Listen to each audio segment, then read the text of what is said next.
Mahaba. Good morning and welcome to our Satcom Vision virtual conference, funded by and broadcast from Profen'in Engineering in Ankara. No, it may well be between Ankara and Istanbul. My name is Barry Watson, your chairman for today, speaking to you from Blandford Forum in the UK. Our common theme and title for today and the session next month is a 5-year Satcom vision highlighting space and ground segment aspects of GEO, LEO, MEO markets serving commercial, government and military applications. But my first comment is profound and important.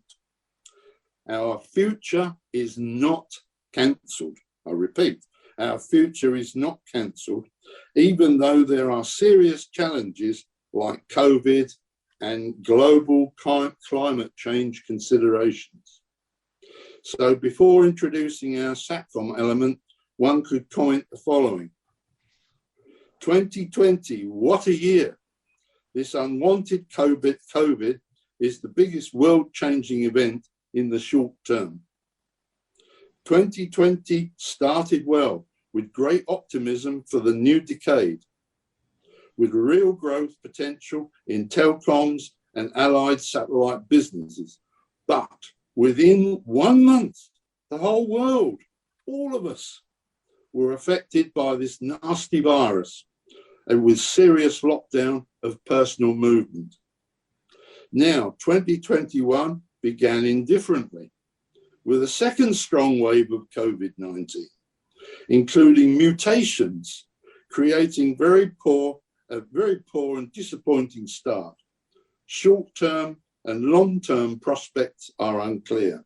However, the long-term may be more clear as we possess the potential advantage of a vaccine deterrent. So if 2020 has been tough, is 2021 full of opportunity? One must remain optimistic. If 2020 taught us anything, it is to be prepared for the unexpected.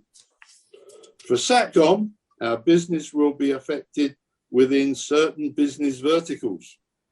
So we ask our presenters for their best, for their unique business perspective. What is predicted in the years ahead from the space segment provider's viewpoint? Tell us. Our audience would like you to share your knowledge with them today. Positively, innovation in our business is key and pushes ahead regardless. So what's new? Speculative funding remains available in many areas.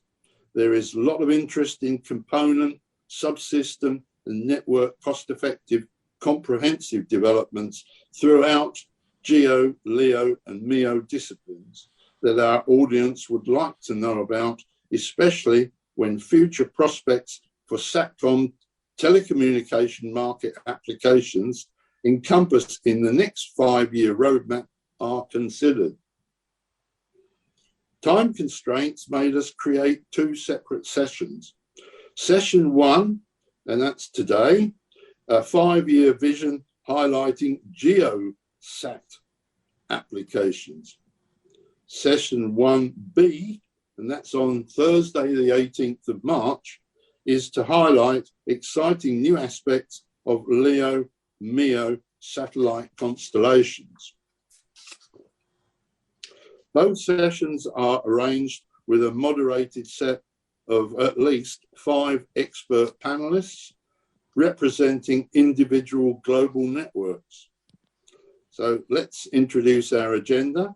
Firstly, we hear a short overview from our sponsor, Profen'in Engineering, and this is given by Cem Odaman, who is founder and Chief Business Development Officer for Profen'in. Next, your moderator today is the very well-known Thomas Choi, founder and executive chairman of Airspace Internet Exchange, who will also commence as a guest speaker with a great presentation entitled The Case for Small GEOs in the upcoming billion-dollar race at LEO.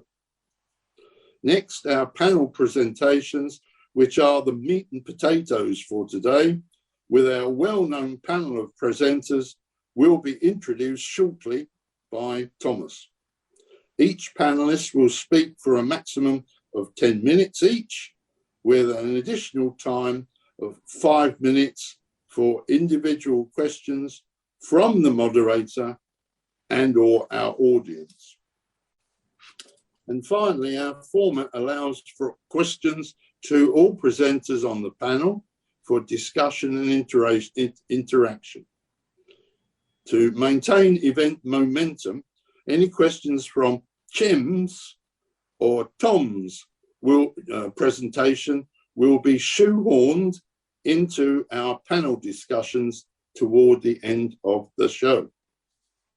Audience questions, these will be posted on the screen as we've indicated, and on the viewing screen throughout for all to see and read, but you need to press on the button. Needless to say, our moderator is in control of these audience questions. So what is the common subject and title matter of this virtual conference?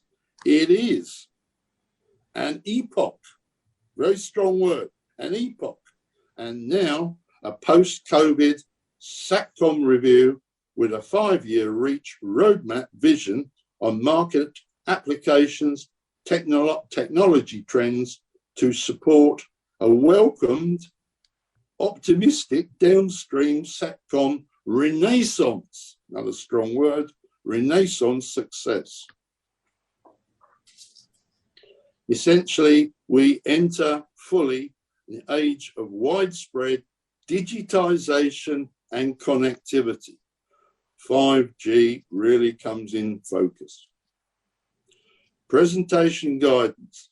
Each speaker is asked to provide us with a quick overview of their company, then to provide at least one commercial highlight application and one technical feature of their networks, which distinguishes, characterizes, or differentiates their attractive competitive advantage in the global marketplace. Your audience parting shot. This is to all the presenters. Give us a punchy, bouncy presentation as an audience takeaway to remember both you and your company is suggested. Guys, that's enough from me now. So we'll let the meeting begin. So first up is Cem Odaman. And so it's over to you, Cem. Thank you. And enjoy the next 2 hours, 2.5 hours. Thanks. Thank you, Barry. Dear colleagues and guests, it's my pleasure to welcome you all to Satcom Vision Digital and hope you all enjoy the session today. Today, I wish to present Profen'in capabilities and 5-year roadmap in Satcom industry. Profen'in was established in 1995 with 4 engineers as a system integrator company. Today, Profen'in has become an important source in Turkey for communication technologies, defense technologies, teleport and satellite network services, media and broadcast, engineering, procurement, construction, and life sciences. We provide a wide selection of high-quality and diverse products and solutions to our customers by combining our national engineering experience with our international partners. As Profen'in, we realized the need for growth of satellite ground station and end-user terminal technologies in the global market, and we created a business plan with respect to our R&D activities to meet the need of customer expectations in a variety of areas. Our R&D department was established in 2009 to strengthen the competitiveness and growth potential of the company. Now, the department continues its product-oriented R&D activities on critical technologies covering satellite communications and the defense industry as an on-site R&D center. Our R&D department is capable of offering multidisciplinary solutions, specializing in RF, mechanical, mechatronics, software, embedded systems, and vacuum electronics. We're committed to developing innovative products in line with our corporate mission.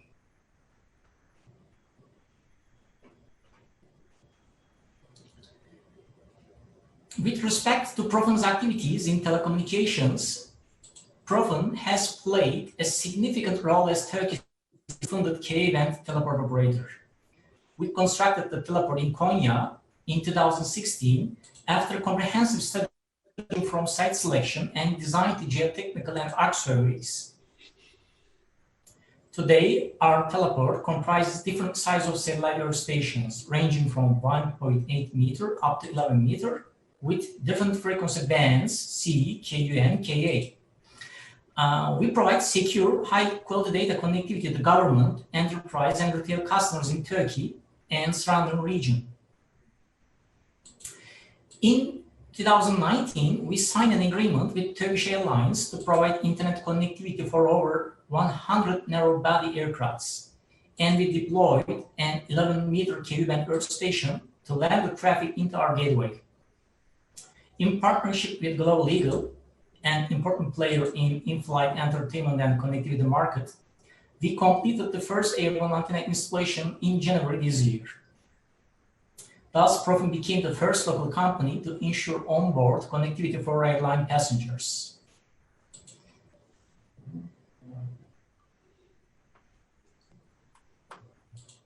In satellite industry, much activity has focused on the space segment, ranging from investments and announcements related to new technologies such as high-throughput satellites, non-geo constellations, software-defined network, radio. In comparison, the ground segment is just beginning to ramp up with relatively slower developments. Next generation satellites must include the next generation ground systems to support them. Beyond meeting the for bandwidth, ground systems of the future must keep pace with other advances across the industry. As Profen, in our 5-year roadmap, we targeted to invest, expand, and develop our scope in a broader spectrum of fields, such as X-band pedestal antenna, Ku-band earth stations, software-intensive satellite ground systems, cloud computing and artificial intelligence, beam steering, esoteric antenna development, and advanced material studies.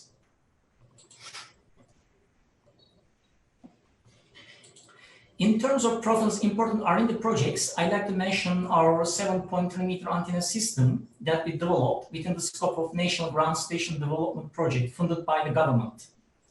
As a main contractor, Profen was responsible for conducting the design, production, and integration of a tracking-capable antenna with X and S bands. Now, the antenna was deployed in Ankara, and we're running the final acceptance tests.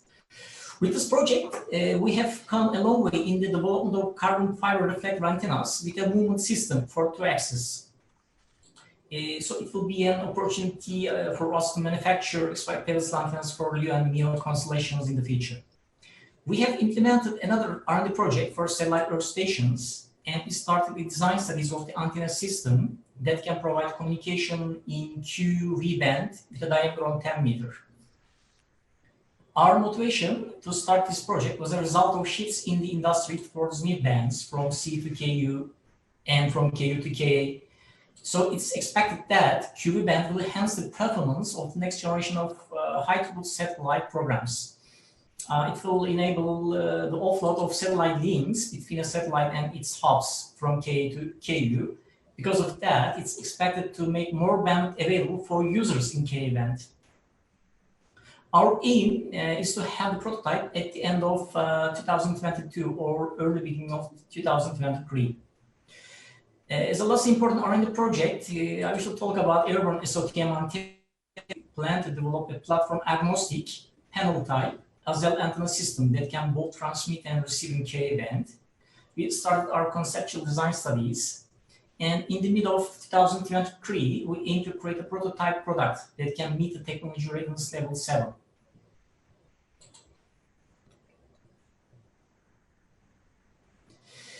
To expand our capacity and capabilities in production techniques and engineering via the R&D center, we invested in Ankara Aerospace Industry Zone. So we started the construction at the beginning of this year.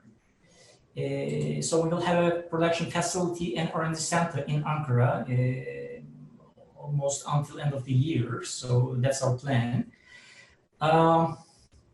In closing, for over 25 years, we have been continuing to expand our activity fields in a wide scope. With respect to the satellite space ecosystem, we aim to become one of the few players in the global market with our in-house antenna ground solutions. I hope this event will contribute in shaping a new perspective in innovative technologies in the satellite industry. And I have to thank you so much for everybody listening to us. Thank you, Barry. Thank you, Tim. Very good. Thank you. And we wish you all the best for the future in your product development. So next we come on to the case for small GEO in the upcoming billion-dollar race at LEO by Tom Joy. Over to you then, Tom. Thank you very much, Barry. First of all, I'm very honored to be invited as a guest speaker as well as moderator of this very interesting conference. This is the first time for me, and it's really nice for me to meet everyone here. Except for Dave, I think this is probably the first time I've met everybody who are speakers. Just to give you a quick background on myself, I'm Tom Choi. I'm the founder of Airspace Internet Exchange. This is a company that's not really well known. It's a start. We started in late 2017. It's a holding company which created two companies underneath. One is a terrestrial wireless broadband technology called Curvelux. The best way to describe it is imagine a multi-gigabit HTS satellite in a box that you install on a tower and then you aim it towards people. That's what Curvelux is, and it's a advanced beamforming phase array technologies that are multi-gigabits, and it provides connectivity to people who are in urban areas and rural areas. And then the other business, Saturn Satellite Networks, which is what I'm going to talk about towards the end of my presentation, builds very low-cost, affordable GEO satellites. Both of these technologies were the technologies that I wish that I had available to me when I was running ABS, Asia Broadcast Satellite, the global satellite operator, which I was running from 2005 to 2017. So, before I begin, I wanted to, touch upon what Barry said.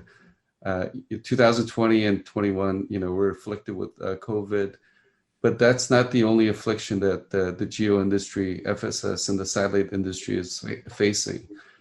Today, we have an encroachment of our business by multi-billionaires and $100 billion companies that want to enter into our space in the low Earth orbit. And they have their various different propositions to provide connectivity services. And I project that they're going to be investing somewhere between $50 to $100 billion in the next 10 years. So it's a significant amount of money coming into this sector, going after our target market. And this has caused a lot of concern for many investors, management members, and the dissonance caused to the customers is probably the most worrying activity for many of the sales and marketing people in our panel, as well as our industry. But I wanted to assure everybody in the audience that, as Barry said, our future is not canceled. GEO satellites and small GEO satellites in particular have a bright future, and the billionaires that are coming into our industry, they may have some challenges that they may not have anticipated. So let me get into my presentation. So the race is on. As I mentioned, it's a $100 billion CapEx, led by the brilliant Elon Musk with his Starlink project.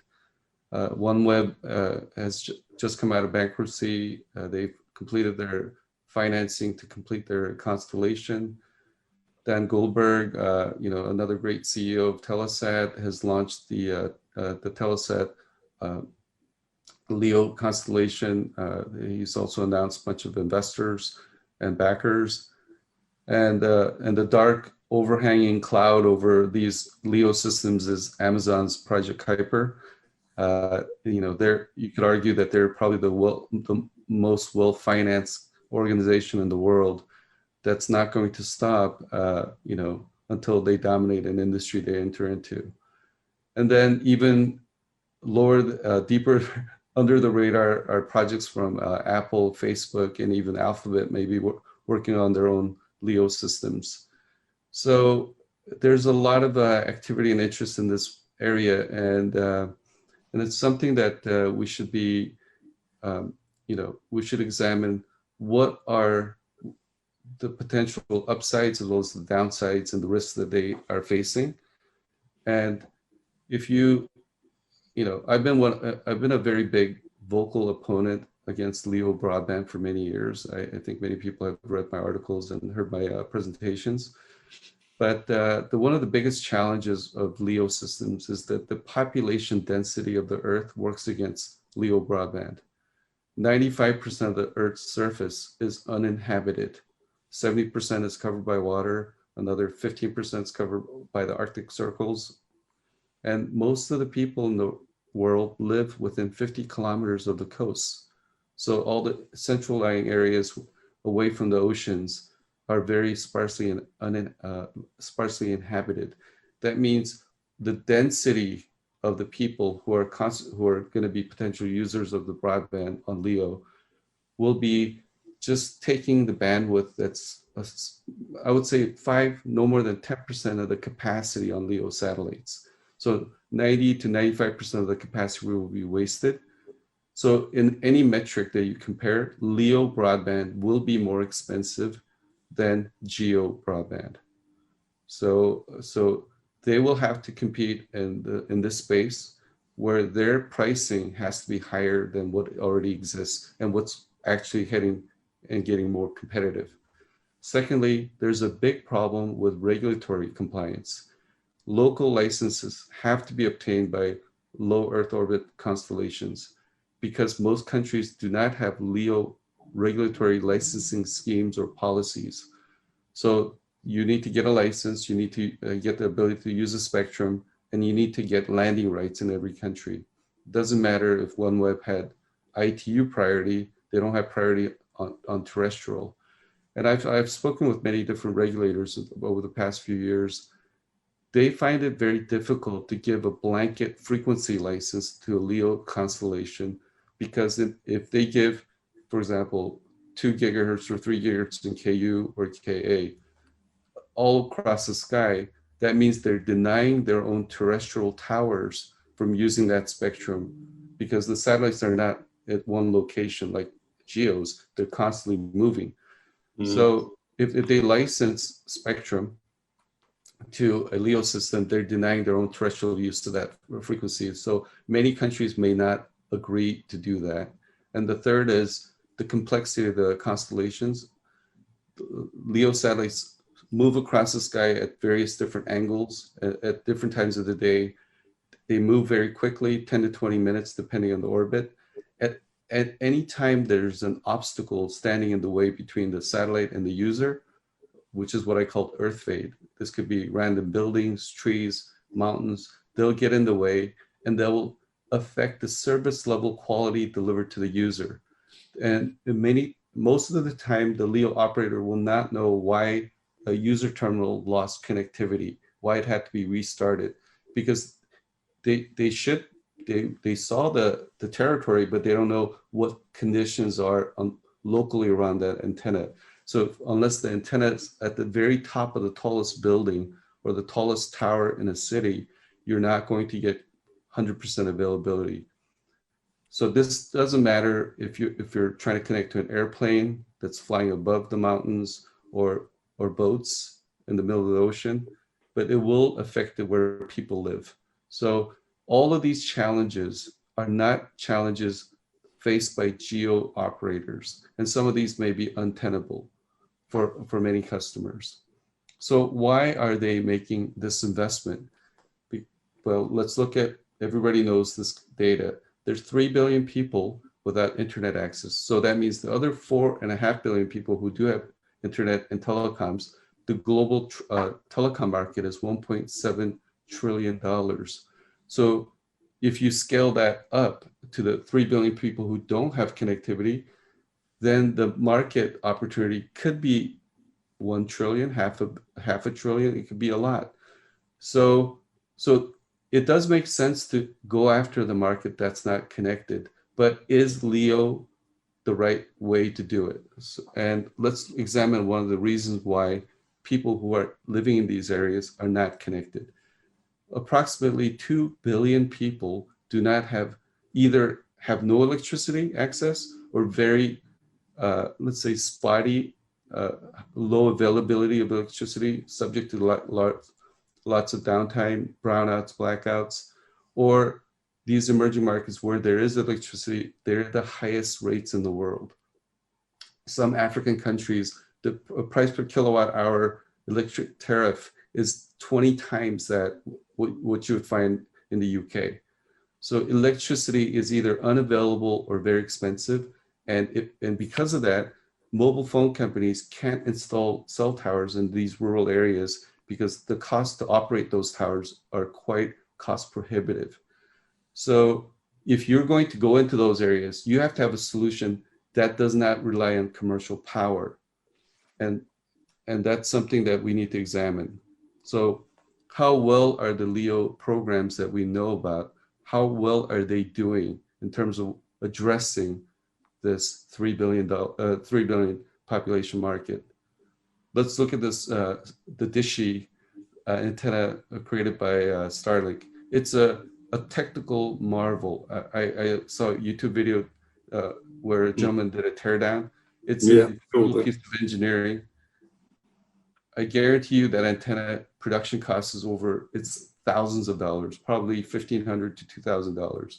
But they subsidize it. They sell it to beta testers in the US for $500 because the beta testers are going to pay $100 a month. Well, $100 a month times 12 months, that's higher than the average GDP per capita of most of these emerging market countries. You can't expect an emerging market country subscriber to pay more than all the income that they earn. And they also can't pay the $500 up front. They're usually, if they have a phone, they're using a $20 feature phone or $50 smartphone. They're not able to afford $500. And the most important thing, the phased array antenna technology that's deployed by Starlink and every other LEO constellation consumes a lot of electricity. I know this because I make phased array antennas, and you need electricity to drive the ASICs, to drive the MMICs, to drive all the RFICs and the LNAs and the power amplifiers.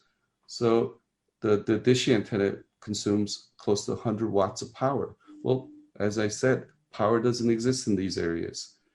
So do we believe that the current design solution is going to address that 3 billion unconnected market?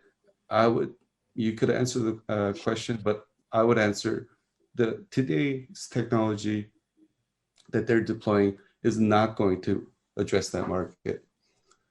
So let's take a look at the next 10 years. What's going to happen to the FSS industry? This is revenues from C-band, Ku-band, GEO HTS, and non-GEO HTS projected for the next 10 years, projected by Northern Sky Research, NSR. They're a very reputable firm. Due to COVID, our revenues declined from about 13 billion to 12 billion. But over the next 8-9 years, they're projecting our current revenues to nearly double to 25, 26 billion. The wide beam business that's doing DTH and video are going to decline over time. The biggest growth they're projecting is actually GEO HTS, perhaps because GEO HTS is going to be more affordable, user terminals are cheaper, and they don't have all the issues that the LEO systems will have.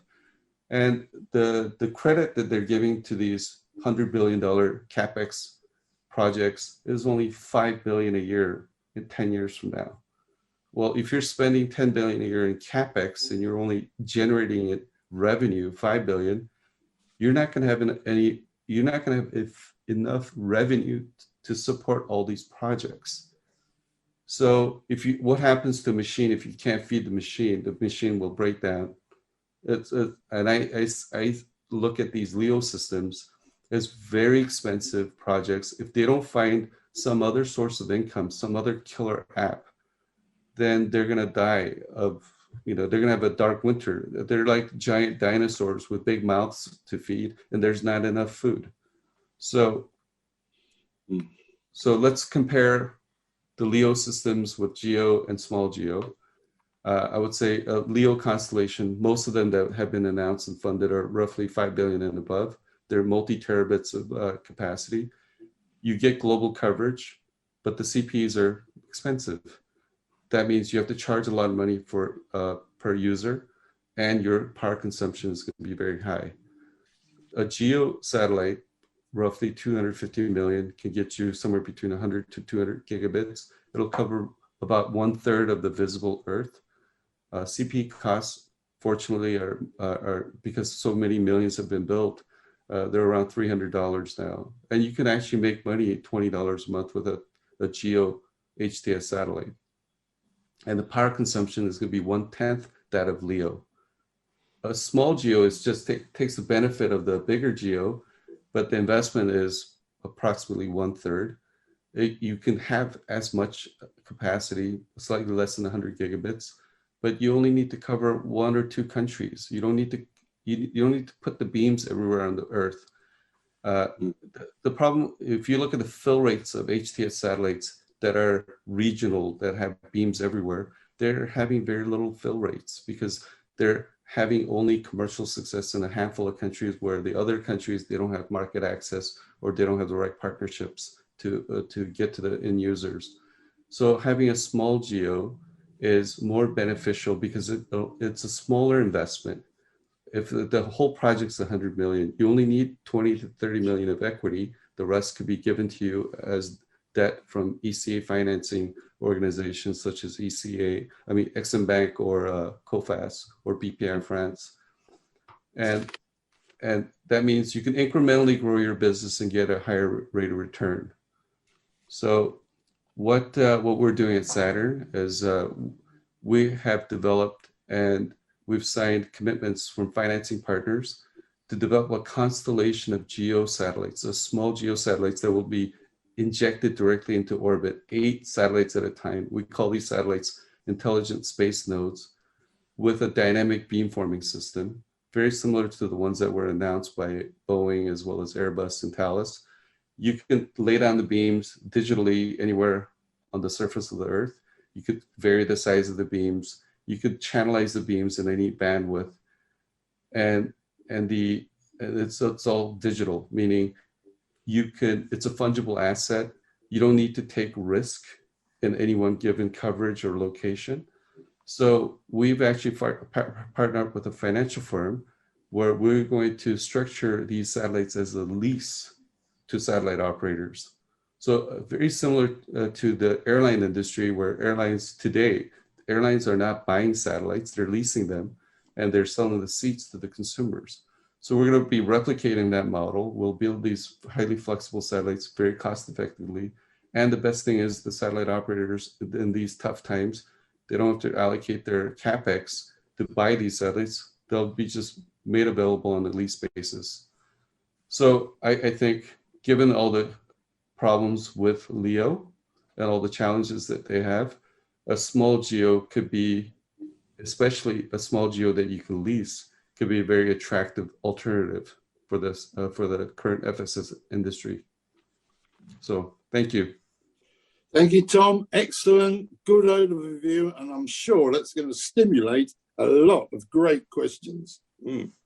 Okay, we'll pass the presenters over to you for your introduction now. So let's go with you now.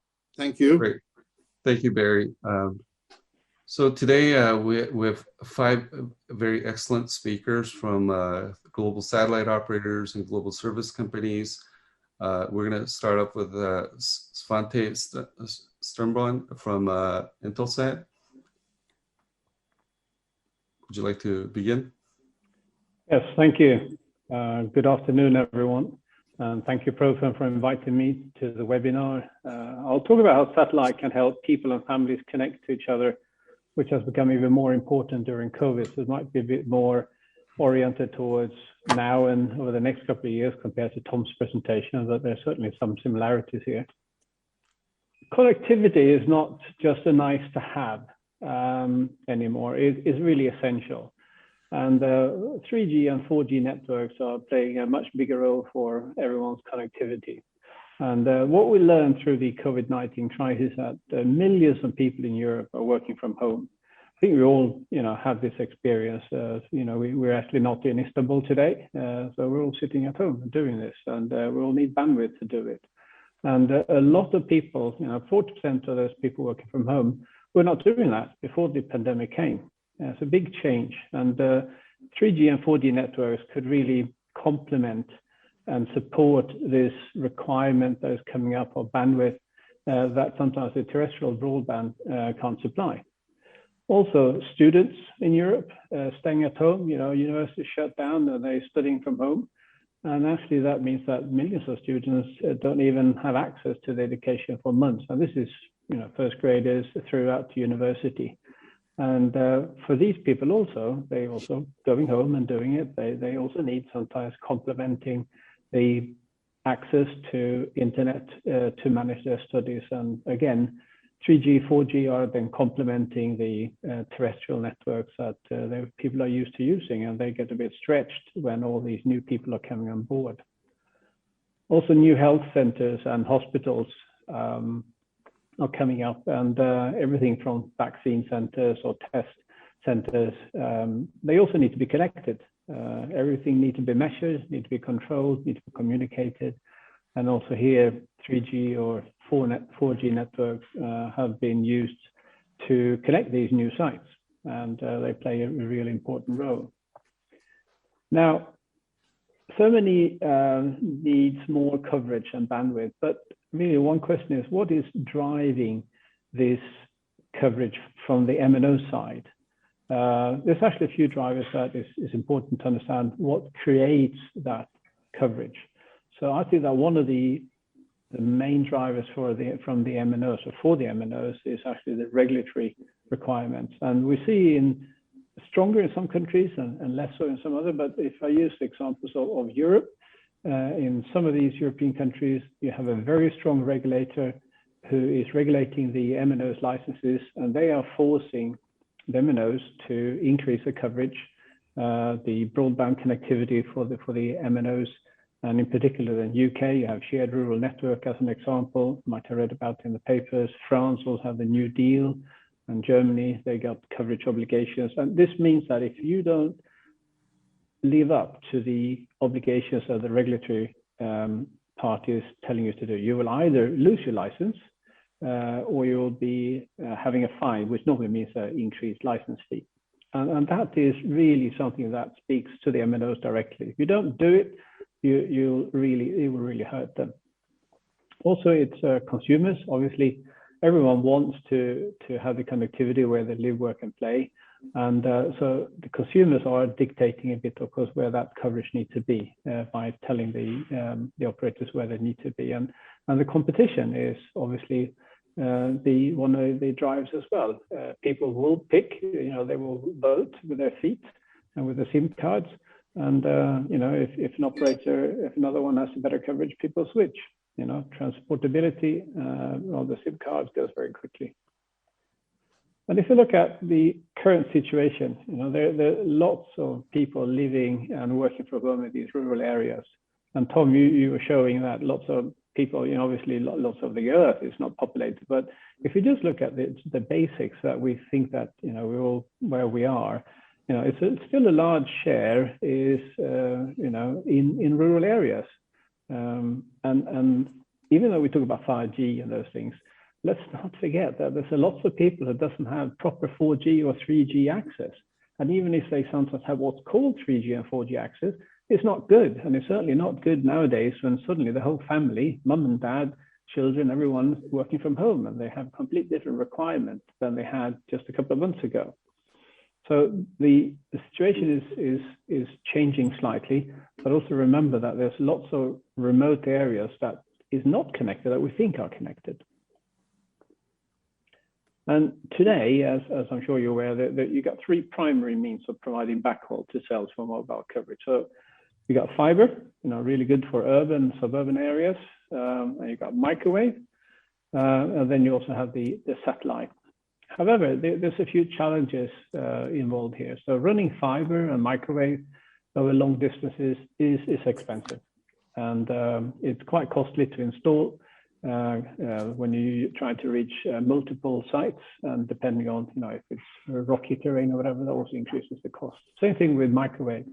One hop's fine, but as you increases the hops, and Tom, you were mentioning the electricity cost and site cost for each and every hop, it just multiplies. And so you need to sort of get a return of investment on this. So that kind of sometimes is quite difficult when in remote areas, it's not much in population, but you still need to connect them.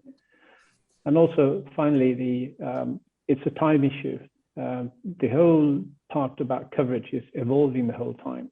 You need to be responsive. You need to roll out the sites. Once you decided where the coverage should be, where the site should be, it is takes a long time to, in particular, connect fiber or with fiber and microwave. Satellite covers 99% of the earth, and you can connect it almost instantly. So there's a few advantages of connecting with satellite, but there's not one single solution for every different site. It depends on where they are.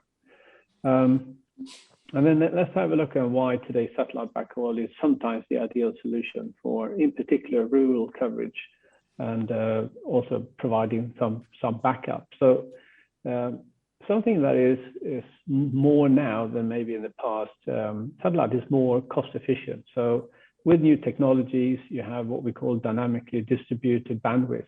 So that means that you share sort of a bucket or a bandwidth that the sites share.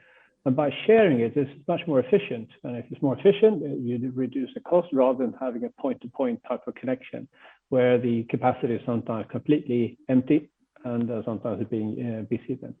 So the efficiency brings down the cost. Coverage, worldwide coverage, I just mentioned that. You can just really connect any remote site that you want very quickly.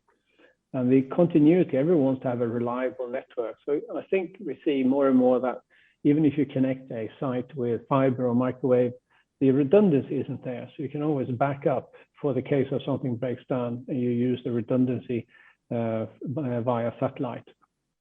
And also the faster deployment and those things that I mentioned earlier, that adds on to why you can then use satellite then.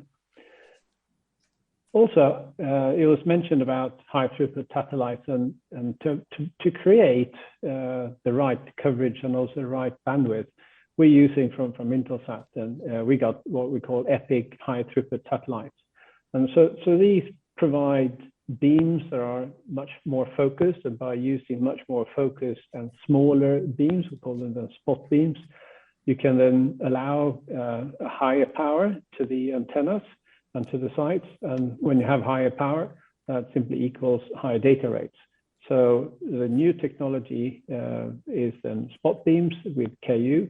So we're still using GEO, but using it more efficiently, and thereby increasing the bandwidth and also the costing. And so if you look at from the endpoint of perspective, what this means is that you have smaller terminals. So in case for mobile and cellular backhaul, you can bring it down to 1.2 meter antennas.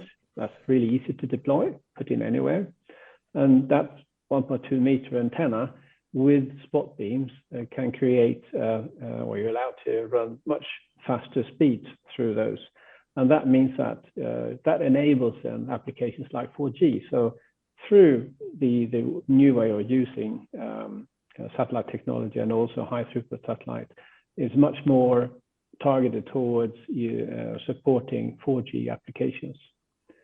And something that is coming now, instead of everyone building their own networks and buying megahertz, which was maybe in the past, it's getting to be more and more a focus of providing managed services. The mobile network operators who are in need of reaching out and connecting more and more of the sites, they're not really keen on building out the technology and know-how. No operator is keen on CapEx. They're keen on OpEx, but not CapEx.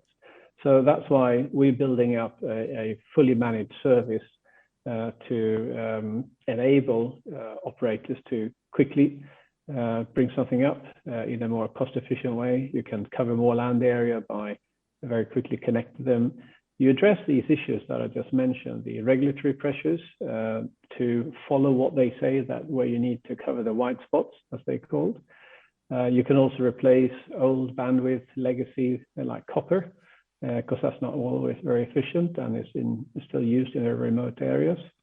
And you can also obviously using it for being very flexible. The time to set up a site is instant. Once you have the managed service up, you just need to order it and you have it up on the same day or the day after. And finally, then again, the worry and hassle of actually building up new technology is not what they're keen on. So they could then continue focusing on what they're good at, which is giving a good service on their mobile network. And as the point, I thought Barry was saying on the what did you call it? The bullet, not the bullet point, but the last point then is really to say, so for rural communities, when we talk about that the governments and the people, the users, people working from home, to bring that rural connectivity, for quite a few of them, the only way to do it is satellite technology. When you talk about timely or costly in a way that is actually suitable. It really is not really suitable to bring it to very remote areas with fiber or microwave. So as Barry said, we're still there, GEO is still alive and providing a service, and we'll do that over the next couple of years as well. And it is really very current topic, in particular in these COVID times. And when people now have changed working from home, this is not going back next year. Even if COVID disappears, the way we work, the way we communicate, what we get used to will stay. So we need to continue to bring out connectivity to remote areas. Okay, I think that was it. Thank you. Great. Thank you so much, Svante. I prepared a couple of questions. Intelsat is the only unique, satellite operator in this, I think, group to, I would say, for the time being, have a global KU HTS satellite solution with your Epic product. And obviously, as many of the technical people here and salespeople here in the audience would know, KU band provides better and higher availability and quality. Have you been able to, for the audience's a benefit, have you been able to get a higher yield per megahertz for your transponders because you have the ability to deliver HTS services in KU band compared to the KA HTS competition? I'm not sure if you create a high yield, you're just simply not included in or invited to bid when you don't have the availability. If you talk to some of the telco and looking for carrier grade, they want that availability. They do not accept rain fade. So they are sometimes just simply excluded from that discussion. How that really pans out on yield, I'm not 100% sure. I think that is sometimes regional, but you certainly need to have that availability to match the availability of the other parts. So either you bring out certain availability to remote site, or you increase availability when they have fiber or microwave, and you add on the satellite to allow them to increase their availability. But I said, I'm not sure how that pans out on yield. Oh, okay, so to answer the question in a slightly different way, there has been a lot of Ka band launched over North America and Europe by your competition. Has that impacted your fill rates, your revenue? Have you experienced significant competition for customers because of the higher capacity, lower cost Ka band versus what you're offering, or are you resilient towards those lower quality competition because you have higher availability? No, I don't think you're resilient. I think you have customers, maybe not large telecom operators, but you have some customers where quality is not at the forefront of what they're offering, and there you will see that you have a competition that is difficult to beat, and that takes a hit on yield. If the requirement is not high availability, you maybe then compete on not a level playing field, and sometimes you give in to that, and sometimes you don't. Okay. So it's just last quick question, because I think some members of the audience may be interested.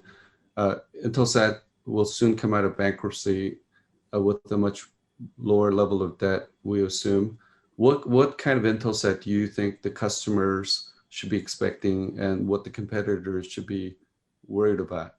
Yeah. So first of all, we're not in bankruptcy. So we have filed for Chapter 11. Yeah, Chapter 11. Sorry, yeah, Chapter 11 restrictions. So Chapter 11 actually means that you're not in bankruptcy. You've got a court who wants to get you out of these proceedings into getting having a standing as a company, which is better than it was before you went in. So Intelsat has got 15 billion in debt laden on many years ago, which has been handicapping the company slightly when you want to do new acquisitions, invest in new verticals, which you want to do. So in short, I think that when this process is through, we will have less debt, and it'll give us flexibility to do things that we maybe weren't allowed or could do before. I'll give you one example. We just invested in GoGo, the commercial part for in-flight entertainment or connectivity. And things like that. It's vertical investments into the industry that we need and want to do. And that's difficult if you're laden with such a mountain of debt. And I think that when we come out of this, we'll be more flexible and have the possibility to go into new ventures and verticals. If that be hybrid networks, we're part of the HAPS Alliance, or if that's just simply understanding more the verticals that we want to go into and integrating partners into that, so be it. But we certainly will have more power and strength to move into those areas. Great. Thank you very much. Thanks, Tom. Okay, next up is Ahmet Eren from Eutelsat. I hope he's going to show a couple of really interesting satellite technologies that they invested in. So Ahmet, could you please share your hello, everyone. Thank you for the invitation. First of all, I'm glad to join the audience here. Let me share my screen. So I'm going to talk about today a little bit of what we are doing on the space technology on our satellites, and also our business models that we are developing, as we believe is innovative in the sense that for the coming years to come. First, Eutelsat has been a pioneer in space business for the last 40 years. We have 39 satellites covering the globe, and we have an investment program of 5 satellites coming for the next years. Today, as satellite operators, we are for the broadcasting, we are feeding the terrestrial headends, DTT, ADSL, cable, or direct-to-home satellite TV, and also we are extending mobile networks 3G or 4G, and obviously we also provide broadband to the end users and the corporates. And tomorrow we see an essential link for the satellites as an accelerator of mobile coverage, and also connected cars to be used for the satellite services. And I'm going to present here what we are doing at Eutelsat for 2 cases. One is a new generation of software-driven satellite, Eutelsat Quantum, for the government and defense industry. And another one is a VHTS technology, which is very high throughput satellites, acronym for it, to deliver very high speed broadband connectivity that we are investing in these 2 satellites. First, Eutelsat Quantum, this is for the government and defense. This is the first satellite software-defined commercial satellite available in KU, which enables for the government and defense sector the legacy usage of the end user terminals, and also providing an enormous flexibility and dynamic allocation of the coverage, spectrum, and the power. This will be located on 48 East degrees in the second half of this year, and we also bring a value proposition not only on the technical side, like coverage, spectrum, and power can be managed by the end user directly from our customers, from a customer operations center. It also has a feature of anti-jamming capability, which is an enormous feature for such government and defense, and also a business model where we basically provide a kind of a hosted payload approach in the space business. Normally, as you know, traditionally hosted payloads comes with a payload that the government or the end user, the customer, basically onboards on the satellite and have a lifespan of 15-20 years by the satellite end of life until then. And the business model around is a full contract. But here we are bringing more innovation in the business side as well. What is this satellite is bringing? And it's bringing complete uplink beam and downlink beam configuration capability, where this means for the end user has a control center where they define their own uplink coverages, and they define their own channelizers and frequencies, and they also design their power, allocate power for this configuration, and downlink beam coverages. This is very important for the defense, especially government and defense sectors. I'll give you how one scenario of this could be done. What they can do, the end user basically can utilize any type of service areas that they define. They can split it, they can shape it, and they can also steer it. So by time they can also steer the coverage and the shaped beams as they require. The additional feature, which is very important for the government and defense sector, is anti-jamming capability. Traditionally, this is a big issue for these type of customers, and obviously, to acquire an immediate action against such jamming or jamming is a great importance for such end users. Here, we are talking about an identification and geolocation around 10 minutes, and using one single satellite. Traditionally, you need to use another satellite to geolocate, and you need to act much later if you can ever. And we also bring here another feature, which means if you identify a jamming, you can actually have two ways of nulling and special isolation, as we call it, to overcome such a challenge. And how we do that is that you identify the jammer and identify first the disturbance. Then you have two ways. One is you can either use your spectrum, reshape it, and put that part of the spectrum out of this usage, or you can also reshape your beam and you can get this interference outside of your coverage areas. So this is really giving them a flexibility and agility and immediate action, especially for government and defense users. We come to the commercial VSAT markets. We have also an innovation there. Our main vertical markets, as you may, maybe everybody knows, like we have different civil and government, all main vertical markets, particularly addressing the corporate networks on utilities, oil and gas, construction, agriculture, banking. We have lots of such customers in these verticals. And they usually, mainly why they use VSAT is main connectivity in these regions, business continuity as a backup, like 15% as we talk. They also would like to increase or diversify their links in the commercial services. And they also have a temporary usage where they would like to launch something very fast and quick within a couple of days or time or hours. So they use satellite technology to launch this.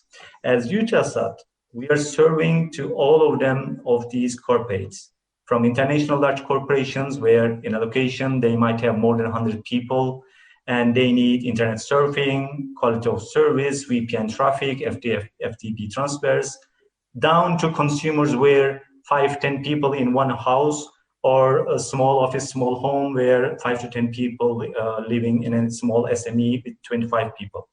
What we do is we provide traditional services like KA, KU, C-band, and in these larger corporates. And also we have a solution where for residential and SOHO, which we provide connect broadband packages. And for the rest of the slides, I'm going to talk about what Eutelsat as a broadband pioneer brought into the market. First, we started the services with 10 megabits in 2011 with Kasat, and then it moved every year. After 3 years, the speeds increased to 30 megabits, 50 megabits, 100, and then we are targeting now 200 megabits and above with the new satellite coming VHTS. And also equipment price-wise, there has been a decline, and we hope that it will continue to decline. Obviously, that as the volumes are increasing and the manufacturing costs are decreasing, so this will immediately will be reflected to the end users. What we brought up as broadband for Europe and Africa, we started, as said, with Kasat. It was like 90 gigabits. Now we have Connect launched last year and is operationally active in Europe now, which brought another 45 gigabits into that. And then we have VHTS coming in the coming next 2 years, which will come into the service, which is going to bring a 500 gigabits into the service. Similarly, in Africa, we started with third-party capacity, and then we brought Connect. And this year onwards, Connect will be active in most of the African countries, with bringing a quite significant capacity increase. When you look at it, Eutelsat constantly invested in Europe and Africa for the satellite broadband and has a great experience on market access, on the customer acquisition and customer services and after-sales services. The VHTS coming. This VHTS is a huge satellite with 500 gigabits. That could be at that time it could be the largest one in Europe, and it can have it will have a flexibility of as Tom was telling, there might be some cases where you would like to allocate capacity to other parts of the coverage over a continental or a larger regional coverage due to some other reasons for your field rates, for regulatory access, and so on and so forth. So this satellite will have a 40% of beam capacity. It can be allocated to another beam, which will have a better yield and business, let's say business feasibility. And this is designed to accommodate such type of risks for the coming future. Disconnect services, how we market it, how the business model works. We have wholesale packages where we provide the predefined packages, turnkey solutions managed by Eutelsat teams. We provide VNO throughput to the operators, to the backhauling solutions. There's also hotspot Wi-Fi solution will be coming with white label model with the partners or a revenue share model. And also this satellite will provide mobility for the maritime and aero markets for the operators. And what we have been doing, and this is really where we are proud to be achieved very recently, is that we have partnered with Orange in France, large telecom operator for the Eutelsat Connect satellite, and we also partnered in Telecom Italia for the Connect satellite and for the Connect VHTS.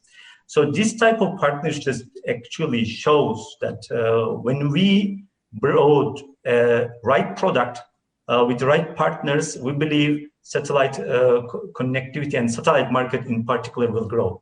And this we have done in Europe, and in the heart of Europe, in France and Italy. When you think of it, it's really an achievement, we believe, and this trend will continue for us, and we hope for the industry. What is Connect VHTS when you consider with the terrestrial technologies where it is where it will be placed?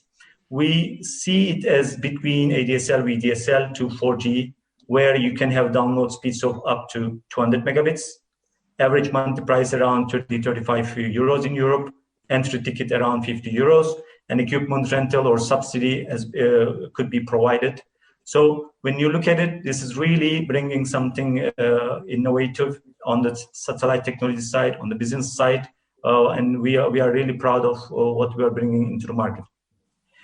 For the future, what as we have been talking in this panel and around the industry, everybody is talking about it, what will be the GEO satellites and the challenges.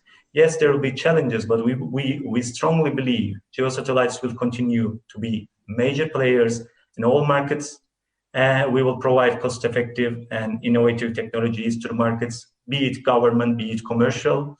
And partnerships matters. We believe in partnerships. We have done great ones, which I think is really pioneering again in this domain. And we would like to continue those ones because those telecom operators have the audience, have marketing power, and they know where to bring those services.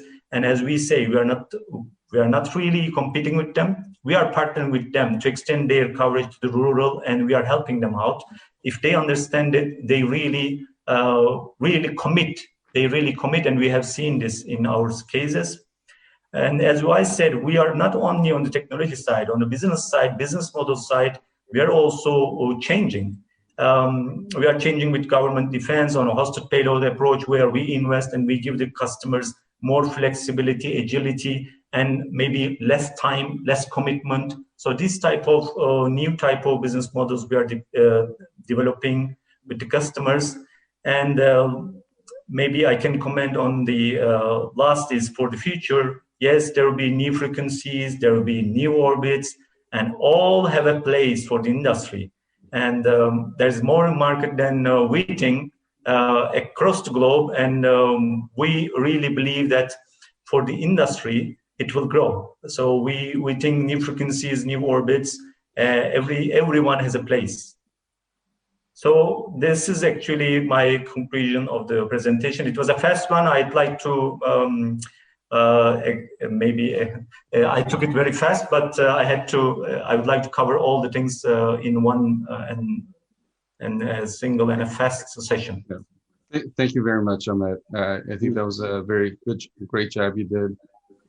Great. And we have to take our hats off to Eutelsat because unlike Viasat and Hughes Network Systems, who were consumer plays that became satellite operators, I believe Eutelsat is the first ever either regional or global satellite operator that actually embraced the consumer model and went direct to the market, vertically integrating. And I think it's something it's highly risky, but it also has a big reward. So we commend Eutelsat from taking on that challenge. I just have two quick questions. Your quantum satellite looks like a very, very innovative technology, but could you just briefly touch upon how much capacity does the satellite, how many beams or megahertz can it calculate, in terms of beamforming, compared to like a standard, bent pipe satellite? And we have 8 uplink and downlink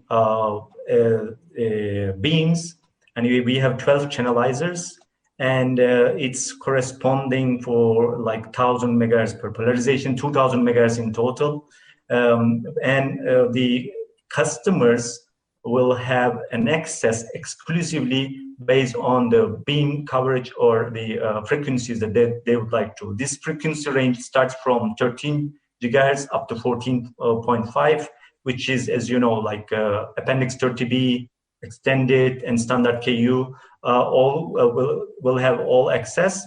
And the best thing, actually, what we believe is that it can work with the legacy user terminals, which will also gives a great comfort for the end users who would like to commit on such capacity. And the end users could choose based on their frequency and their beam exclusive. And then they can use this, as I said, with their agility requirements, service areas. They can really do a very flexible thing. And we believe this brings an innovation into the government and defense sector on a commercial basis, obviously. Great. Thank you. You answered the second part of my question already, so I'm going to skip to the last question. Your VHTS satellite looks quite amazing and capable, and we wish you success getting that completed. As you saw recently, finishing very large, high-capacity HTS satellites can take time. It's a challenge.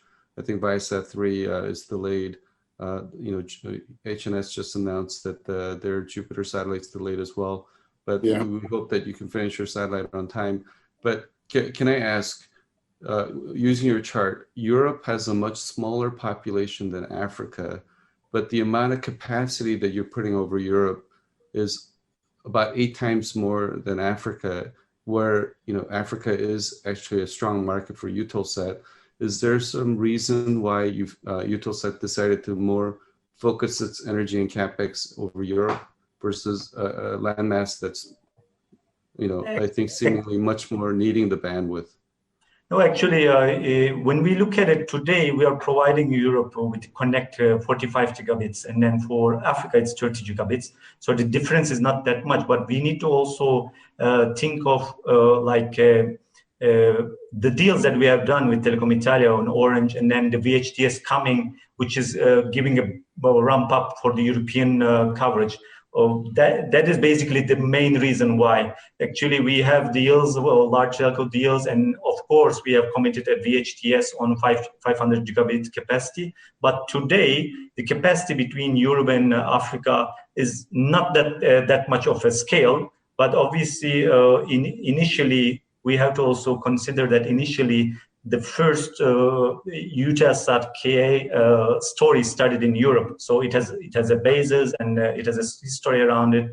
But still, today I must say African capacity is quite comparably close to European capacity now, and we will be commercializing them throughout the year, I believe. Great, thank you very much. Thank you. Okay, next we have Deepu Pillai from SCS. So I am representing the strategy and the market intelligence department of SCS. And today I would be presenting on the major market trends, the challenges, the revenue opportunities, and how we at SCS is addressing some of those opportunities and challenges by building our capabilities. So this is a very interesting slide to start with, as it presents our satellite industry in the perspective of the bigger telecom and cloud market. So you can see that compared to the telecom and cloud market, which is more than $2.4 trillion, we are a very small portion, we are less than 1% of the total industry. And I would say this is more like a small ant sitting over an elephant.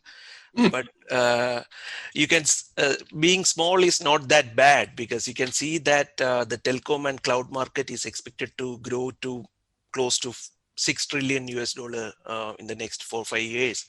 And the majority of this growth is going to be driven by applications like 5G, Internet of Things, the cloud applications, the billions of video streams that are going to be consumed.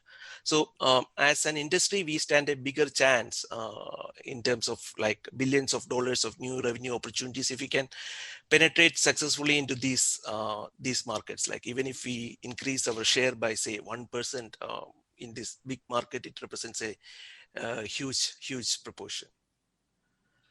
And let's take a look at the current situation of the Satcom value chain. So you can see that on the upstream side, there are few companies who design and manufacture satellites. there are the launchers, then there are the terminal vendors. And on the downstream side, we have the satellite operators as well as the service providers. But you can also see that the fortune is lying at the bottom of the pyramid, which is the service business. And this is one of the reasons why many of these players are kind of integrating downwards. And we are actually kind of rolling out the managed service solutions, and we can kind of help our customers and the partners like Profen'in to increase their share in this service market using our managed solutions and capabilities. So this slide, I have tried to kind of capture the major trends and the disruptions that are happening in the market and try to put into these categories.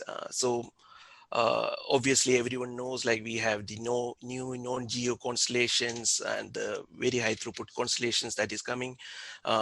We are currently the only operating non-geo broadband constellations, and we would be kind of launching our O3b mPower that will come into service next year.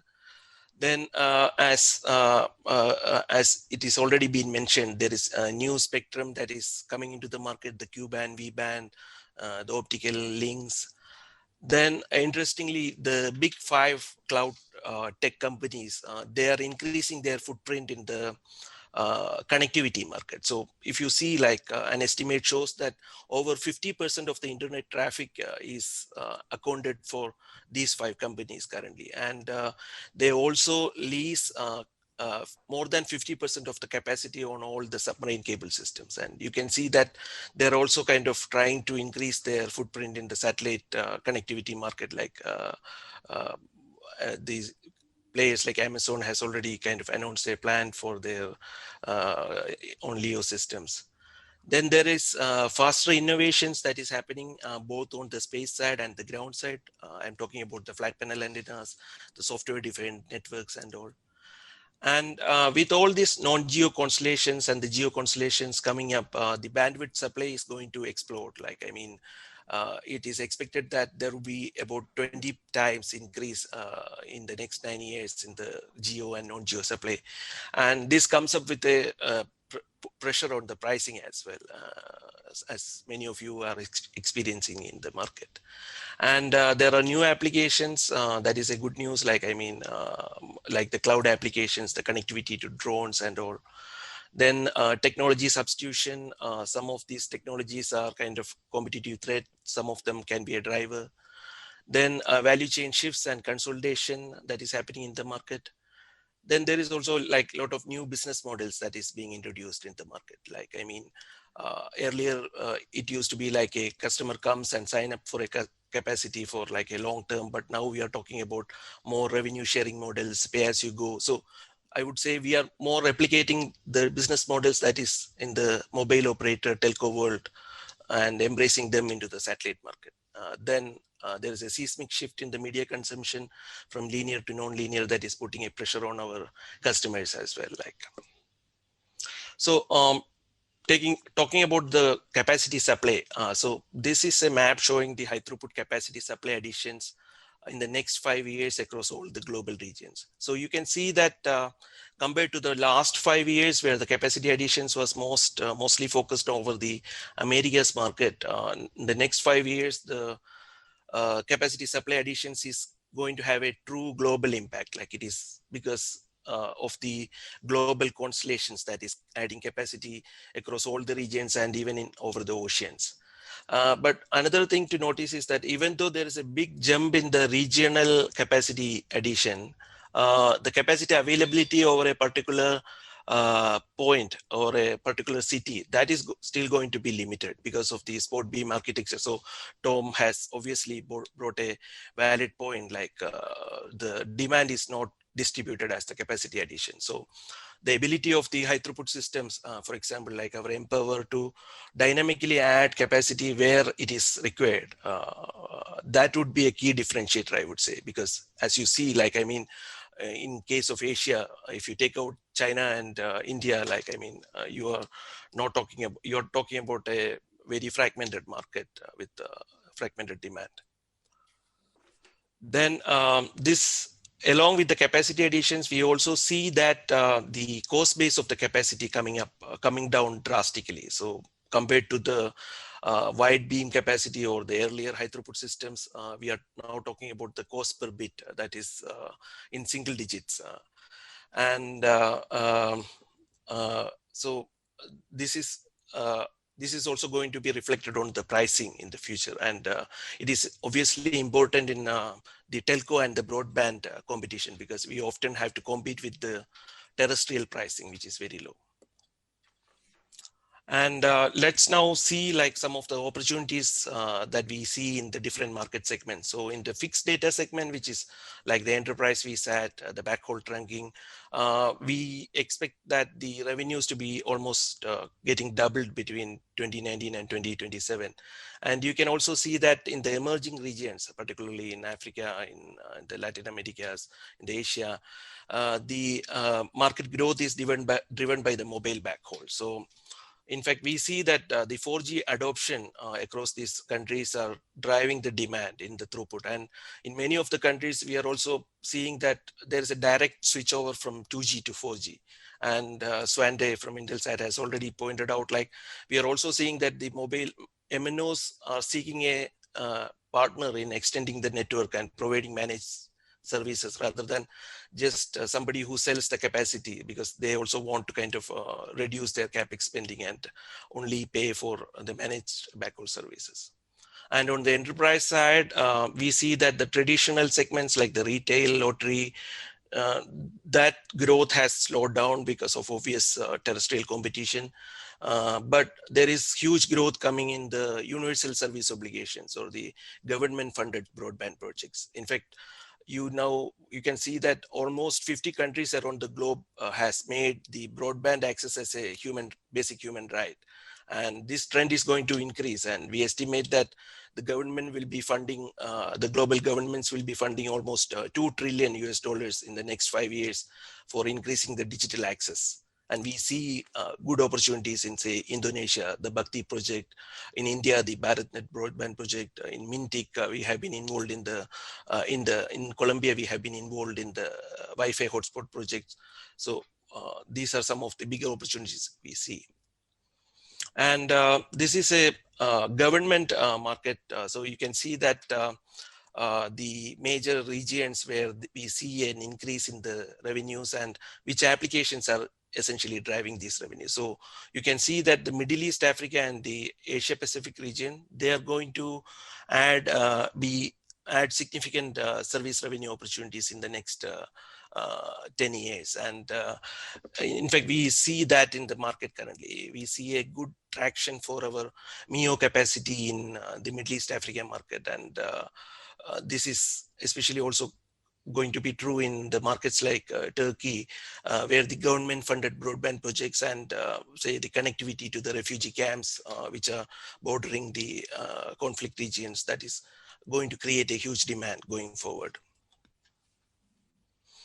And the maritime and energy segment, so it's not as showing as good growth because of the COVID pandemic has hit this segment.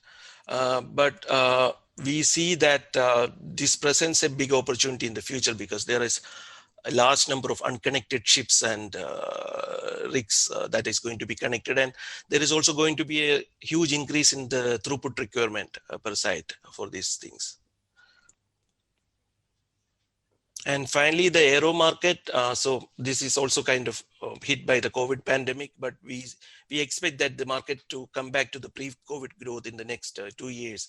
And you can see that in the growth, in addition to the traditional regions like the Europe and the North America, we also see the new markets opening up. For example, India has opened up its IFC market recently. So this is going to drive growth in the future. And let's see like how we at SES is addressing this growth. Like, I mean, this is a snapshot of our network business, which is in fact the growth engine for SES in the last few years. And we see like this, I have taken from the 2019 results, but we have announced the latest results today morning. So our network revenues represents almost 41% of our overall revenue now. And it has been showing double-digit growth with significant opportunities coming in all segments. And on the final slide, so we are currently building up our capabilities to address some of these opportunities that I have mentioned before. Like, I mean, so we are differentiating from the competition because we are currently the only operator with a unique GEO architecture, and which is orchestrated by an intelligent network management system. And we have a full portfolio of managed solutions to cater to the service segments. And we are also making sure that when we do this, we are integrating with the telco and the cloud standard so that the customers can feel a seamless experience. And on the Empower side, like we have been in discussion for like opportunities for having a gateway in Turkey so that we can serve the 5G and the cloud market in that country, because 5G is going to be rolling out in that country pretty soon. So that's it from my side. Well done. Thank you. Great. Yeah, brilliant. Good job. Thanks. Thank you, Deepu. I think everybody recognizes that the O3b Empower is a remarkable piece of aerospace engineering and a very complicated network infrastructure to manage. But I'm certain that the good people at Boeing will be able to build those satellites, and your engineers will be able to build out the software backend. How could you just give us an idea of how well is the take-up of Empower? What percentage of the network's capacity do you think you will have filled or committed for prior, at the launch date? And could you tell us how much more in terms of growth it's going to be adding to your top line revenue? Yeah, I can address that because if you see our financial results today, like we have announced some specific numbers also on the backlog on SES-17 and Empower.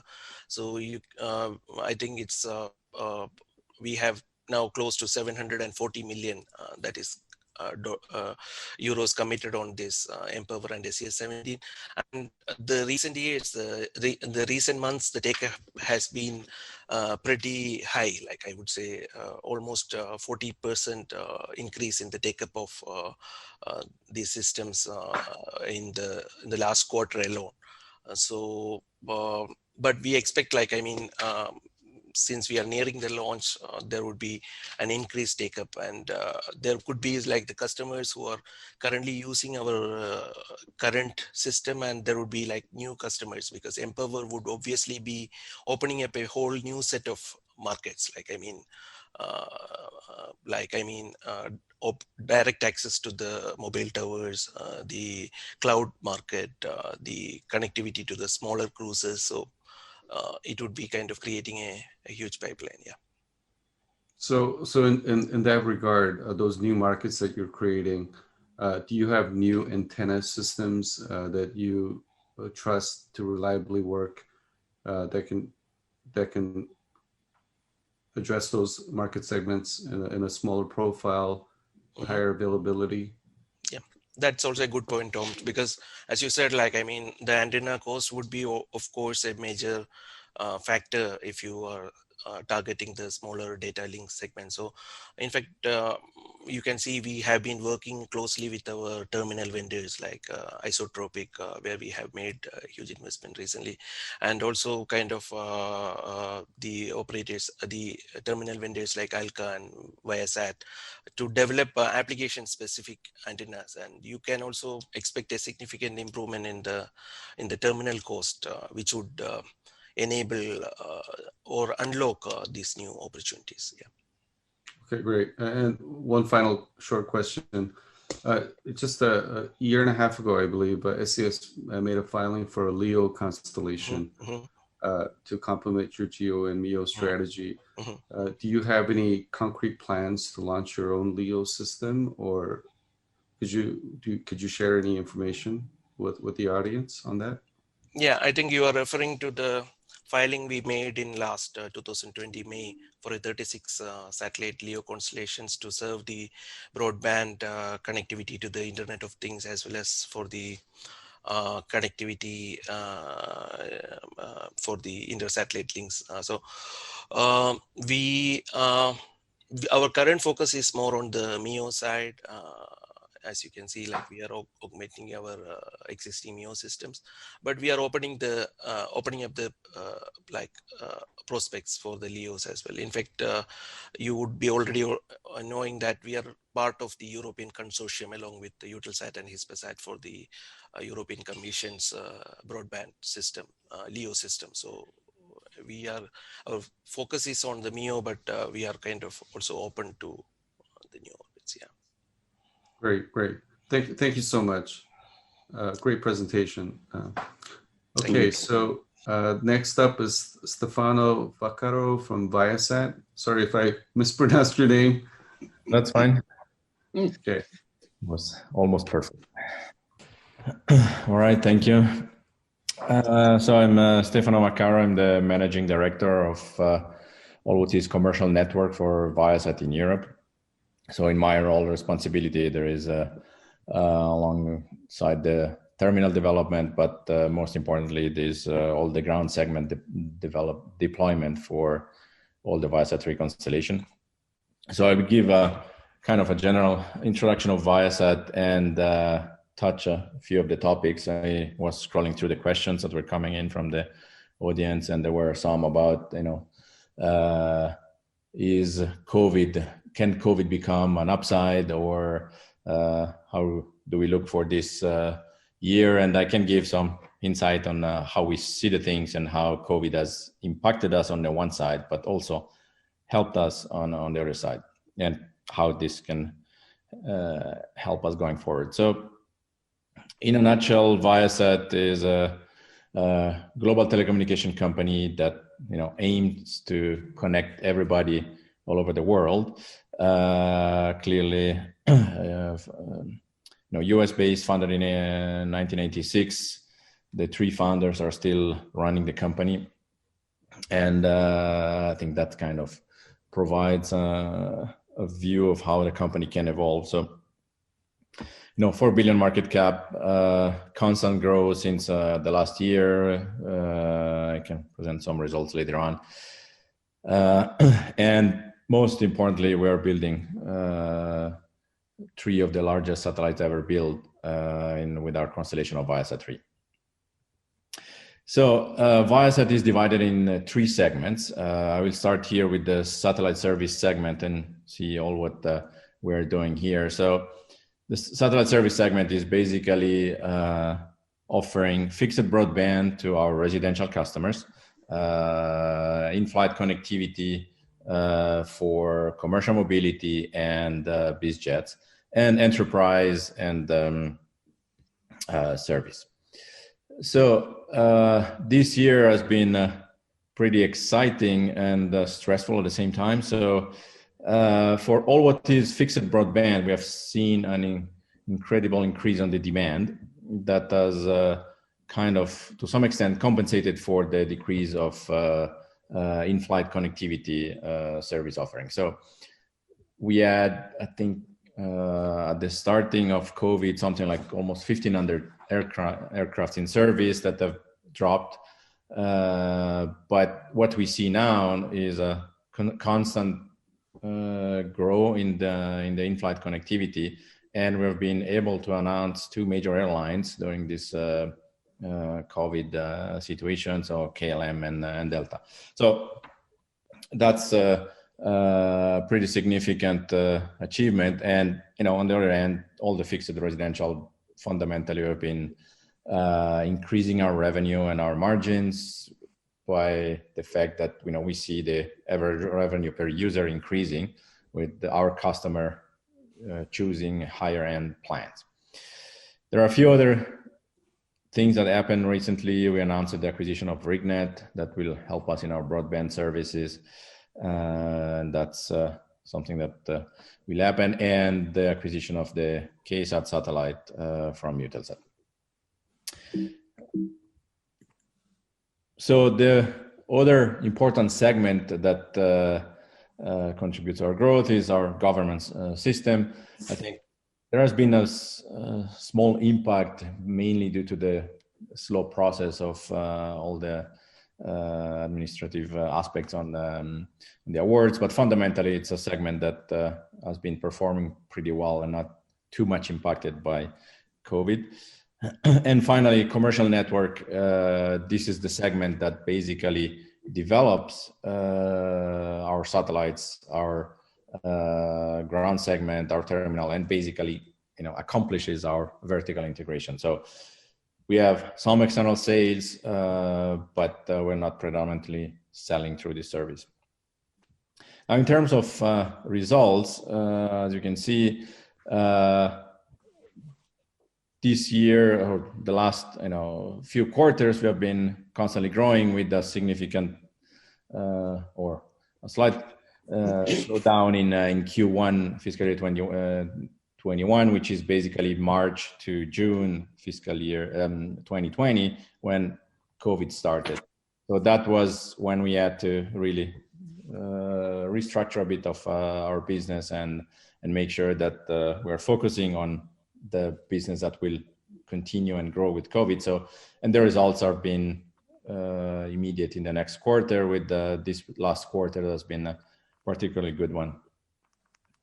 So in details, what are we doing and why we're doing it? So I think Tom, I'm going to repeat basically what you said before. So there is a problem of matching supply and demand. So if you look at where people live, they live in, so there is 50% of the population living in 1% of the land mass. If you have a satellite or a constellation that spends 1% of the time where the population lives, it's highly ineffective. Now, one way to address that in what we think a much better way is to have, yes, GEO satellites that are, what we build are pretty large, or probably the largest GEO satellite ever built for broadband telecommunications.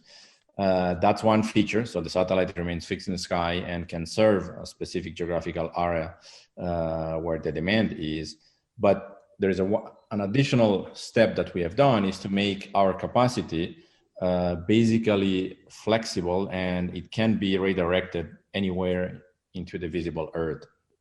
So, and that allows us to really, of course, start the business where the demand is, low-hanging fruits in the countries where we already have business and so on, but then gradually move the capacity in other areas so that we can test the market there. And if there is a demand and we are successful, we can add more capacity going forward in those specific areas. So the Viasat-3 constellation will have visible Earth coverage, and it would be not only bring a huge amount of capacity in areas where we can, but also help us test out markets with the very minimum risk. So yeah, I think this is the steps we have been taking. So starting from Viasat-1 domestic, Viasat-2 regional, and Viasat-3 we're going to go global. In terms of bandwidth economics, so not only we have been building very large, so larger and larger satellites, but the most important features that we have been bringing in is the bandwidth economics have been going down significantly. So basically, launching a satellite and having a ground segment is costing all the same amount of money. What we've been able to do is really create this huge amount of capacity, and you can see that with respect to the historical satellites, we can have 500 times more capacity and 400 times reduction in capacity cost. So that's key to allow us to go after all kind of different markets that go from very demanding high-end government executive down to residential, and even further test out new business models in regions like Africa or Mexico.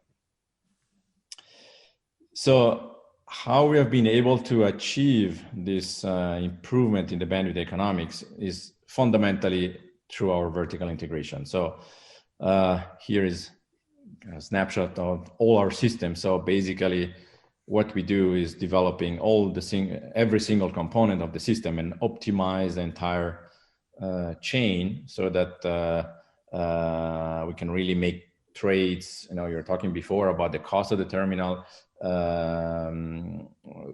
with respect to certain features. So fundamentally, we can play on all the elements of the network and make sure that if we invest maybe, I don't know, $10 more in our terminal, there is a return over investment over the entire capacity of the satellite. So we can play with all these features to make sure that whatever we build is the most optimized system that we can and generate, and most importantly, the most productive system that we can have.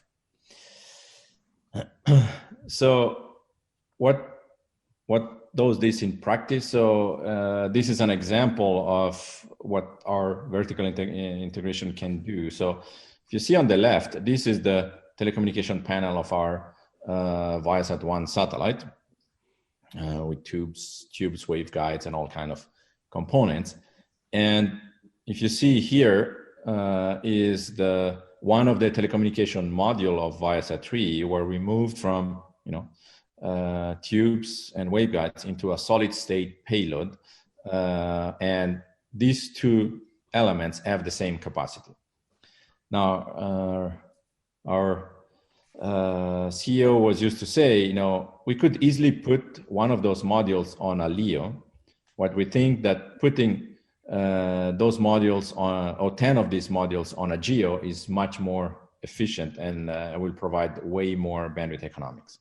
So, and this is really what we're doing. So Viasat-3 is a solid state satellite with that can generate a very flexible capacity on the visible Earth. So, and going forward, so this is a kind of view of how the capacity of Viasat satellites came online and what is the impact on our business and revenue. So you can see that every time we launch a satellite, there has been a very significant increase in our revenue. And you can see that up to Viasat-2. Right now we are managing our capacity to get the maximum revenue out of it. But as soon as the Viasat-3 satellite will come online with a very huge increase, the revenue will continue to grow along the same curve. So yeah, hope this has give a bit of an overview of Viasat and all what we are doing, and how we have managed to go through all these very critical years. Thank you. Thank you so much, Stefano. That was an excellent presentation and a great overview of your company. Yeah. I used to joke that Viasat-3 was the juggernaut, the iceberg that was about to hit the GEO FSS industry, but then we did not realize all the .coms and billionaires coming with the LEO constellations. So I have a couple of questions for you. Obviously, Viasat-3 is it's an amazing piece of engineering. I think Viasat itself is building its own payload, right? Yes. Okay, so it's not, and Boeing is supplying the platform. Yes. So that's fantastic. You've stated, and Viasat has publicly stated that it plans to build 3 Viasat-3 satellites around the globe. The satellites are relatively similar or the same payloads, but the revenue you could generate in terms of income is much higher in North America, in the US, rural areas where there's 10 million people without broadband, versus, for example, in Africa, where the income levels are going to be 1/20th, 1/30th. Affordability will be very, very small. So does Viasat have a different application or strategy to get the same yield per megahertz or megabit or gigabit from Africa or the other emerging markets like Southeast Asia compared to the current business model that you have in North America?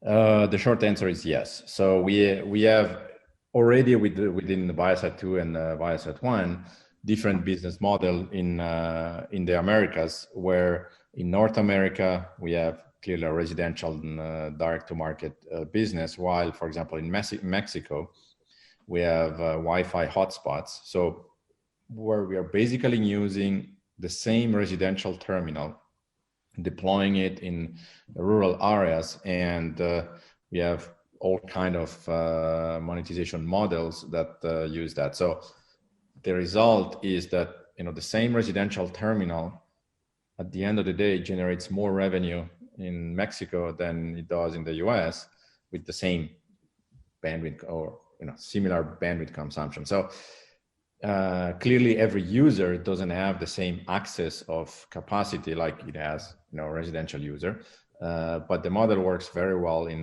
this rural area. So, and these are the type of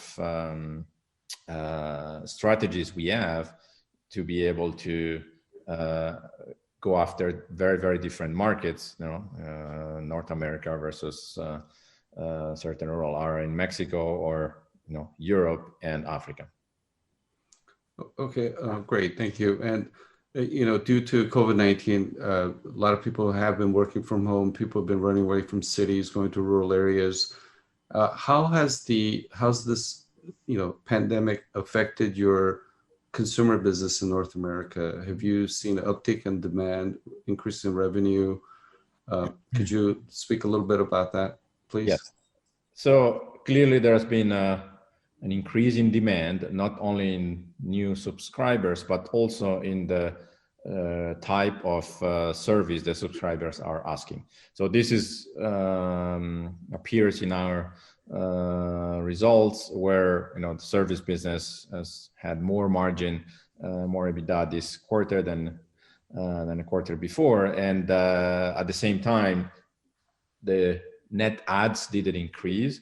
But we are really managing the capacity to make sure that we serve our customer in the best way, and also allow for commercial mobility aircraft to come online in the next months. So it's right now it's really managing the capacity to make sure that we can fit all the customers that we have and make sure that we can monetize in the best way what we have. Okay, great. Thank you. I have more questions for you, but you know, we're running over at least 10 minutes. Time's running out, yeah. So we'll move on to Dave Rabin, who used to be a colleague of mine when I was at Hughes. I've been friends with him, or knowing him for more than 20 years. So he's the last, but not the least. So we look forward to Dave's presentation. Thank you. Thanks a lot, Tom. And you know, it's a pleasure to join you, and it's been a good conversation. So hopefully I'll contribute something meaningful to this conversation. Just a little bit about Hughes.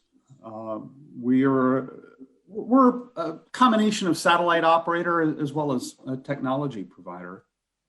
The markets that we serve run the gamut. I think we're probably best known for the consumer market. We have established a pretty good service in the Americas. We have about 1.5 million terminals that are served with our capacity over the Americas. But we're also providing services in other markets beyond consumer. Sort of consumer-like is community Wi-Fi, which Stefano just talked about. I agree with much of what he just said. You know, it's a way to cost-effectively address people who can't afford to have their own terminal. We also do quite a bit of enterprise managed services. In fact, we provide services to close to 500,000 points of presence, enterprise locations. On the move as well is an important one. Our strategy is a little different from some of the other folks. Our strategy in mobility is really to provide capacity to service providers. And we recently announced an agreement with Inmarsat to provide capacity for them over the Americas. And cellular backhaul, that's a market in developing parts of the world where, again, I think in some ways it's very similar to community Wi-Fi. It's a way that we can lower the CapEx, lower the cost on a per subscriber basis. And then, of course, government and mobility. So today we have, I think, 5 satellites, close to over 400 gigabits of capacity over the Americas. And our next satellite, the Jupiter 3, will bring us more than 500 gigabits of capacity to the market. Unfortunately, that's been delayed due to various complexities. It looks like it'll be launched next year. When that launches, we look forward to utilizing that capacity very quickly. I think somebody made a comment about HTS and utilization. That's not been a problem for us. The utilization has been extremely high on pretty much all of our beams. And if I look at what happened in 2020, and I look at some of these markets, and the impact of the pandemic on the consumer side, as well as digital divide, what we've seen, and again, I echo what Stefano was just talking about, people working from home, governments wanting to provide good services to residents in rural and developing areas has just really driven demand for internet connectivity. And so the challenge for us has been to manage that demand. When we look at other markets, it's, when you look at enterprise, frankly, we saw a lot of enterprises delay investments. And so we've seen a right shifting of many of the enterprise projects that we've been working on. We've also seen a very big trend towards cloud, which means driving more and more capacity, as well as a drive towards software-defined wide area networking. That's been a key driver. And so we're seeing on the enterprise managed services side, companies implementing multi-transport networks where the connections can be fiber, cable, LTE, satellite. And so that has, I think, an impact. And as we see the constellations coming in, the NGSOs, I think that'll be added into the mix. Mobility obviously has been an impact, but we think that that's short term. And the aero market is a long-term market. And we can clearly see airlines making investments. And it was exciting to see Viasat, frankly, with their success recently. I think it was United, but congratulations on that. And it's telling that airlines are looking past the pandemic. So I think the mobility market is just a short-term contraction. And military and defense has just continued to be pretty good, not terribly impacted by the pandemic. But in terms of what's going on with regards to the GEO satellite part of the industry, when we look at the satellite, we see some trends. Flexibility of the satellites is clearly happening, and a number of my colleagues here have talked about that. Where the satellites are becoming dynamic. We're all trying to get as much capacity onto the satellites as possible, and that's driving us towards using Q and V feeder links, and that has some implications. And we're also just seeing larger systems. When we talk about hundreds and hundreds of gigabits of capacity, those are large, complex systems. And so this is driving some interesting trends, including, I think, extensive virtualization of particularly the gateway systems. That's closely related to both flexible satellites as well as Q and V. The virtualization allows us to basically have a pool of compute power that we can use as needed. And that lends itself towards scalability of the gateway infrastructure. We're also seeing wideband transponders or beams, 500 megahertz or more, and that's pushing towards multi-carrier wideband modems, modulators, demodulators, so that we can have greater efficiency on the gateway side. With Q and V band, there's obviously rain fade, and that's going to happen very, very quickly.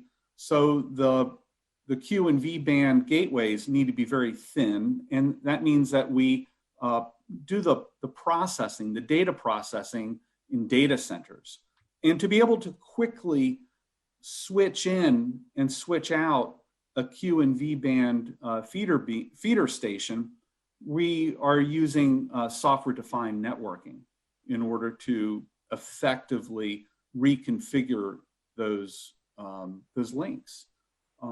Supporting the flexible satellites means that we need to have APIs to external resource managers so we can quickly reconfigure the ground system and synchronize with the satellite and accommodate the changes. And then finally, with the larger implementations and more systems, we're looking at artificial intelligence and machine learning to drive network operations.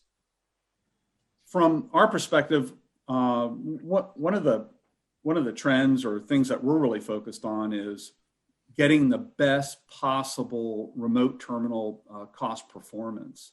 And what we think we've done a pretty good job of doing is driving more and more megabits through the terminal at a lower cost point. And I think one of the keys that's been noted when we look at GEO against NGSOs, the remote terminal is a key advantage of GEO systems. And so being able to drive the terminal cost down while maintaining performance is extremely important as we go forward. We're already, when it comes to network management systems, as I mentioned before, we think that artificial intelligence and machine learning are key technologies that can make us more efficient and translate to happier customers. And we're already using AI and ML to drive our network operations. What we've seen in the US, and we started doing this with our enterprise managed services, is that we can in advance identify likely problems and fix those before they become a problem. So we've been able to reduce truck rolls by 60, I think more than 60%. Again, by using artificial intelligence and machine learning, basically gathering lots and lots of information about what's going on and making predictions about that. Of course, we're seeing lots of NGSOs, LEOs, MEOs, and there's a lot of activity that's going on, and that's clearly gonna impact us, and we're part of that. We've invested in OneWeb, and we've also have we're also a technology supplier to OneWeb, and so we believe in NGSOs and LEOs, but our view is that that LEOs are complementary to NGSOs.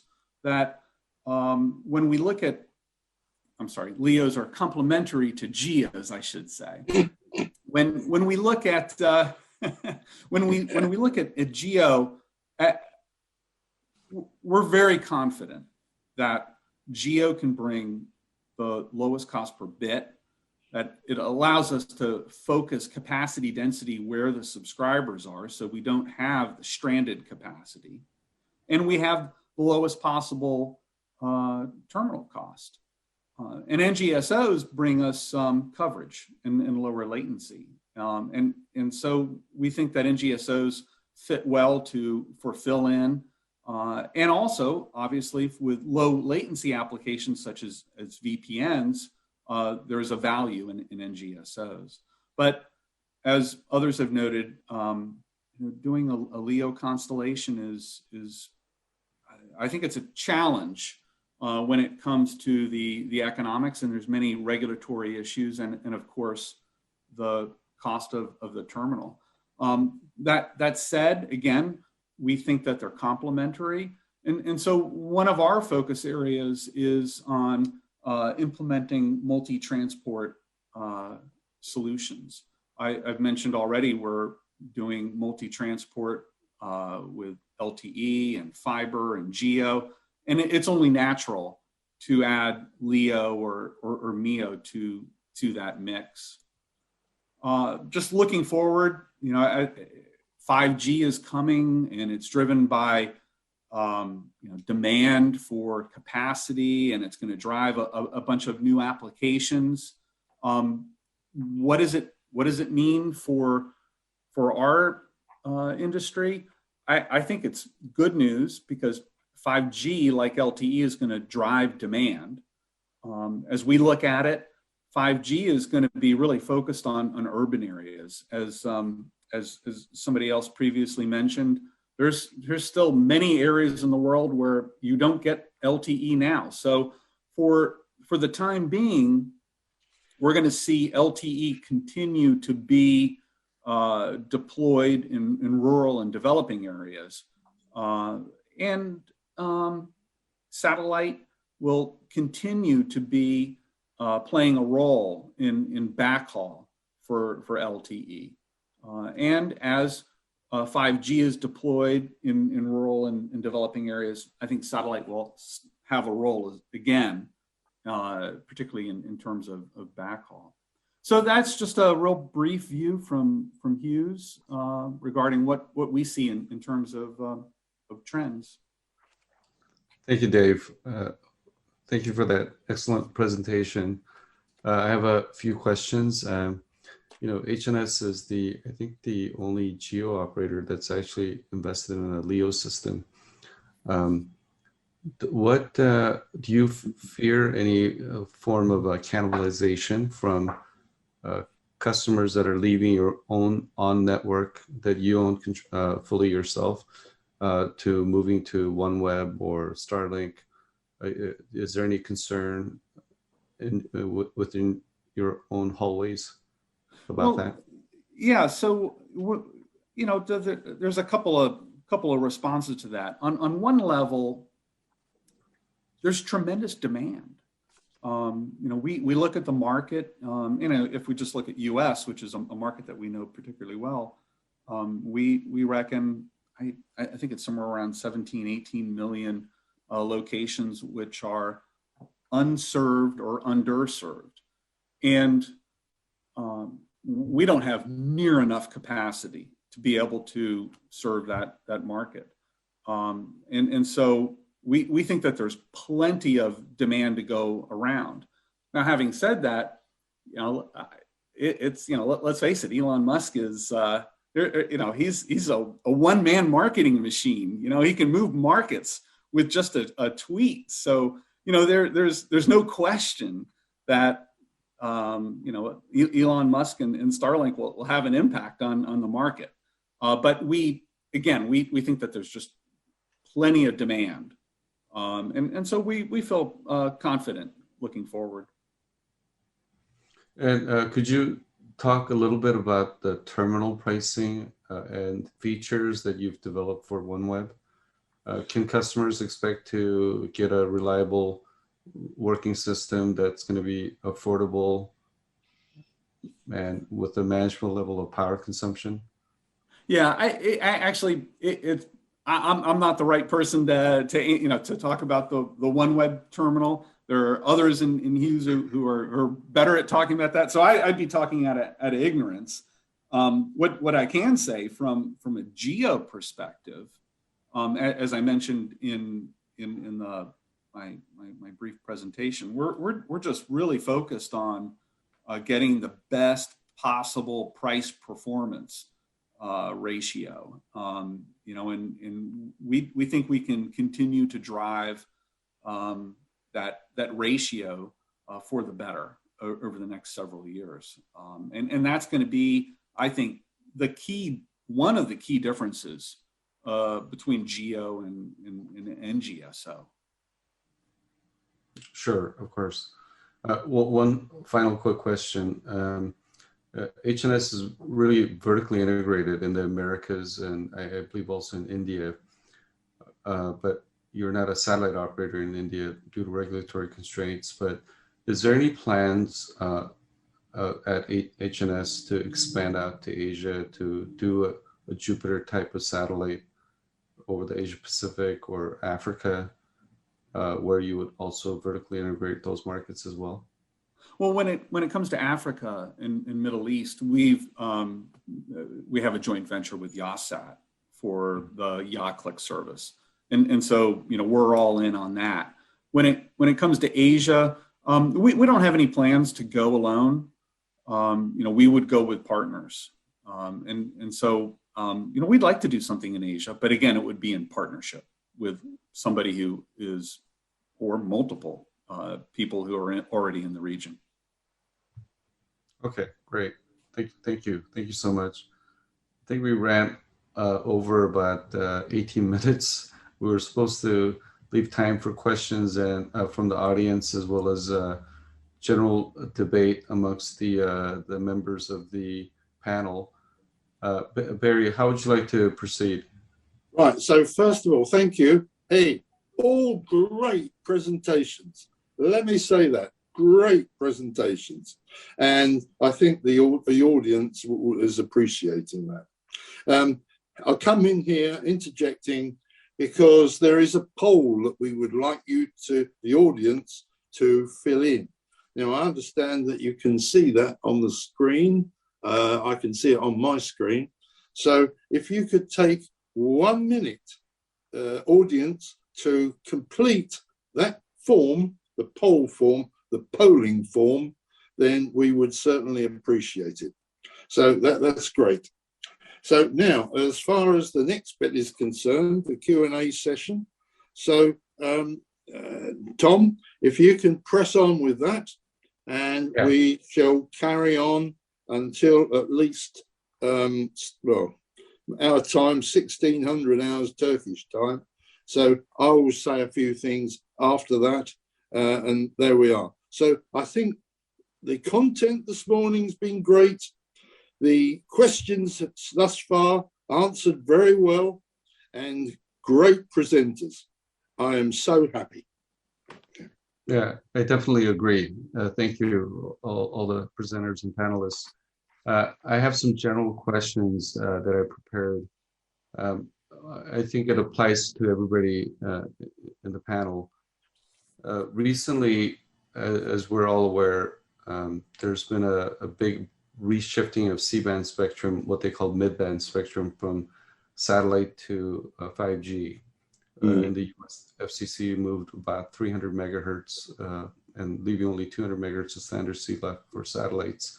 And they recently announced they're going to move 500 megahertz from 12.25 to 12.75, which had been traditionally allocated for KU band. So, you know, at least in the other regions, KU band downlink, that frequency might be used for uplink. So I believe, you know, the trend of moving satellite spectrum away from space to terrestrial is going to continue. If you see the mid-band auction, it generated $80 billion for the Treasury. And mobile operators who are generating income, a lot more income, they get much more, I believe, utility out of the mobile spectrum being used, you know, in tiny little microcells compared to satellites. They have much more income potential. So I think this trend is not going to stop. It's going to continue. So how does your respective organizations manage your potential loss of spectrum in terms of planning your frequencies for your next set of satellites or constellations? I know this is not an easy question to answer, but if somebody would like to take that on, we'd be delighted to hear it. Well, I'll just make an observation that you know, the last WRC, you know, in Egypt, you know, 2019. I think the satellite industry did a really good job in working with regulators and in preserving our spectrum. So you know, our plan is to continue to work with the rest of industry and protect our spectrum. We're optimistic that we can do that. Yeah, I would also resonate with Dave. Like, it's important to kind of closely coordinate with the regulators in this aspect. So for us, SCS, like we have been kind of closely working with FCC in the US. So we are on track to meet the end 2021 and end 2023 clearing deadlines and realize this 4 billion accelerated relocation payment from FCC. And we have been also kind of working with regulators in the other regions so that our customers are not affected, and wherever like we have a monetization opportunities, we can work on that. But as you said, like, I mean, in terms of the future plans, I would say the millimeter wave, the C-band encroaching to that spectrum, that concerns us more, where we have the future investments in the K-band, etc. Yeah. One thing I can share with you is that you know, the implementation of mobility applications on millimeter wave has not been very successful. I'll give you an example. You know, I'm based in Hong Kong, and the mobile operators here, they tested millimeter wave 5G, and they found out that it only has an effective cell edge coverage of 70 meters. So in order to implement 5G in millimeter wave, they would have to increase the number of cell sites by a factor of 100. And in a very urban environment with a lot of buildings, a lot of roads, you know, crossing the city, 1 meter could cost $10,000 to just move cable 1 meter, and that cost is increasing on a yearly basis. And once you get into the building, to get access to the cable ducts to go up the building is also extremely expensive. So it's actually not going to be easy for mobile operators to increase their number of cell sites by a factor of 100, if not impossible. So I would say, I would argue that millimeter wave is probably long ways away from being threatened by cell towers versus you know, frequencies in the band. I think the C-band frequency would be much more threatened in the near future. So here's another general question. You're out there in the market talking to customers every day. You're talking to enterprises, telcos, and governments. And obviously these, you know, multi-billion-dollar LEO projects have hired smart salespeople, smart engineers. They're out there visiting the same customers that you're already serving. What are you hearing from your customers about the proposition that's being promoted by the incoming LEO systems? And is there something interesting that you can share with us? Any threats that you identified? Yeah, a quick one is just that what we've seen is actually most people are waiting. It's a waiting game to see what's coming. It's not really a big debate, not a big discussion. I don't get a lot of questions. They're asking us, you know, just what do you think? But I think it's more of a people are waiting to see what's going to happen rather than coming up with detailed technical questions. I think it's too early for that. Okay. Yeah, from Viasat standpoint, it's kind of the same. So yes, there are some beta testers that are testing these systems. We don't see the latency being the key driver to move our customers away from us. You know, we pick the customers and we explain them what kind of services that we have. And, if you're a gamer, we're not the right solution for you. But in the areas where we're serving, we are very successful, and we don't see as a significant trend for now. I can also go ahead. I can also comment maybe on that. I see actually this marketing buzz around it is good for us. It's also, creating more demand on satellite side as an industry. I find it interesting because most of the cases I hear is that when the customer starts to investigate, they realize like, okay, GEO HTS is not like is quite developed in the sense of providing services they need, and of course that latency thing comes in as a topic all the time. But when they also think of it, most of the cases they say it's sufficient for them, and we believe this type of thing actually enlarges the market, and there's really room for many players. At least personally, I've seen this type of reactions. A market share is key. So what expectation are you because of latency? So you can't get the right latency. What percentage is this? 2%, 10% of the marketplace? And we're looking in the future. Well, most of the volume of traffic is video. Yeah. The applications that are latency sensitive are things like gaming and VPN. So it's a finance. Yep. Yeah, it's a relatively small percentage. But there are applications that low latency makes sense. And again, that's why from the Hughes perspective, we think this multi-transport approach makes sense. Mm.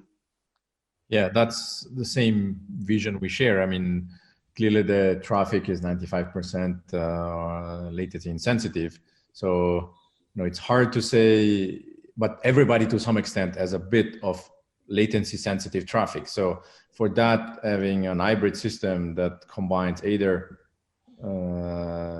LEO traffic or terrestrial traffic within the GEO large pipe that delivers a lot of capacity, that what we think it's a successful option. And also the customer that we are targeting, as I shared a little bit in my presentation, is more like the end user and SOHO market, not like the corporate end. On the VPN side, we don't really see that type. And in these markets, usually there are some applications, yes, but low cost and availability everywhere across the geographies really makes the decision.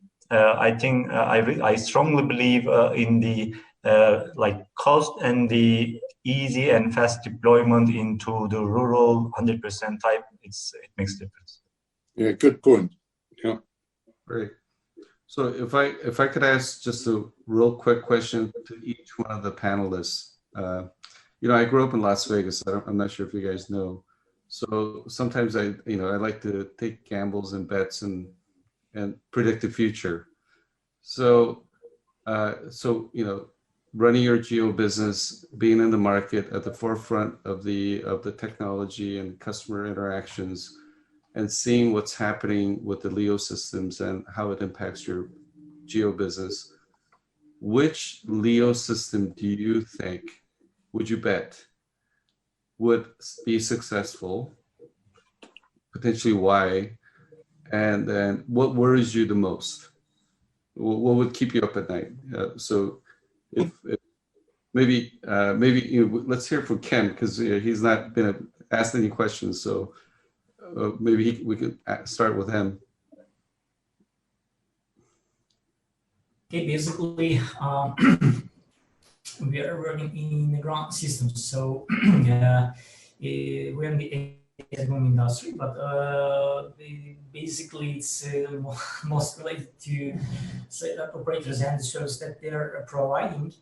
I cannot tell which one will succeed, but at the end of the day, they will find a market so they will find a market at the end of the day. This is a roulette table. You have to pick a number. Yeah, come on, Cem. Let's have some numbers. Pick your number one. Who's going to be the most successful in Leo? It's okay. No. Okay, let me tell Starling. Okay. Starling. Okay. Dave. Yeah. Well, let me just make a couple of comments. One is that I think economics wins in the long term, and we stand by GEO having the lowest cost per bit and the lowest terminal. Now, having said that, there's just so much investment going on in LEOs, and it's not just SpaceX Starlink, but Amazon is coming. So I think, notwithstanding that GEO is the best economic proposition, I think there's going to be some disruption to the market in the short term until things shake out. But I would be reluctant to make a bet. So maybe first big LEO into the marketplace is the one, because it all goes by market share and profitability. And I mean, Starlink is going to be there, there's no doubt. But I then see that our friend Mr. Musk is going to try and sell off Starlink as a separate IPO. Yeah, there's more than one way to make money, right? In business, you can make money through profits or through shares or Bitcoin. Or Bitcoin, yeah. Let's have a Bitcoin. Stefano? Yeah, I think kind of share the vision of Dave in the sense that both our companies are run through the same metrics, so we have to be profitable, and we think that the GEO service and the GEO capacity is the one that will keep our metrics healthy and growing. Now, both Bezos and Musk know what they're doing. They've been very successful in many different ventures, and they have the capabilities to raise capital that probably nobody else in the industry has. So, it's hard to predict which one of the two, but there is a chance that there will be at least one large constellation operating and providing service, and we can perfectly live with them. So, and eventually even partner with them. Great. Ahmet? Yeah, I actually think currently we only have Starlink has started the service across US, and maybe a little bit in Europe also people started to buy, but we believe there is more operators can accommodate, Europe can accommodate more operators. Of course, economics for the end users and for the market they are targeting should make sense. For the GEO part, Dave, Stefano, they all said, and we believe the same. At the moment, GEO delivers much more value to the targeted markets that we are targeting. And for that purpose, we believe the GEO is there. But LEO, yes, there is space for particularly where they are addressing. There might be space, but that's important for the economics. And we can live with them. And they, as I said, they can grow some satellite, let's say, market in general also. We believe in it. Great. Tipu? Yeah, There are not enough gamblers in this audience. Or in this No, Yeah. but you also have to be a believer. Yeah, as a competition intelligence guy, I closely keep track of what is happening. So when we analyze, we see that if you take the constellations one by one, none of them is going to be competing in all the target segments where we are competing. Starlink is having a focus on the consumer broadband, and the government OneWeb is having their own limitations in terms of the throughput per beam and the steerability and all those things, flexibility. And Telesat is down the line, and Amazon, Kuiper, even though it's a little bit later, we see them as a competition because of the deep pockets of the company, and also their ability to kind of meet their supply with the in-house demand in all the Amazon verticals. So that could be a challenge. But collectively, even though we don't see each of them as a kind of competing in all the segments, we see the competition is collectively increasing. That is happening in the market. So what we are trying to do is like we are trying to kind of compete with our right to wins in the markets where it matters, like providing ultra high throughputs for the fixed data applications and high return flexibility in the ISR market, and also yeah, that's my take. Again, I'm sorry I cannot pick one out of all this. Yeah. But again, going back to the previous question, like we also see them approaching some of our customers. In fact, that is also kind of, we are hearing from the customers, but we don't see kind of like, I mean, single digit pricing or something that is being offered. So that is also kind of a thing to see, like, I mean, how, and the go-to-market will also be kind of different. For example, Telesat may be doing the go-to-market in a more traditional way, but Starlink may be kind of going all the way downstream. So that also, the market access and the go-to-market will also kind of determine the success in the market, because a lot of these services require a market access and in-country presence and end-to-end service experience. So yeah.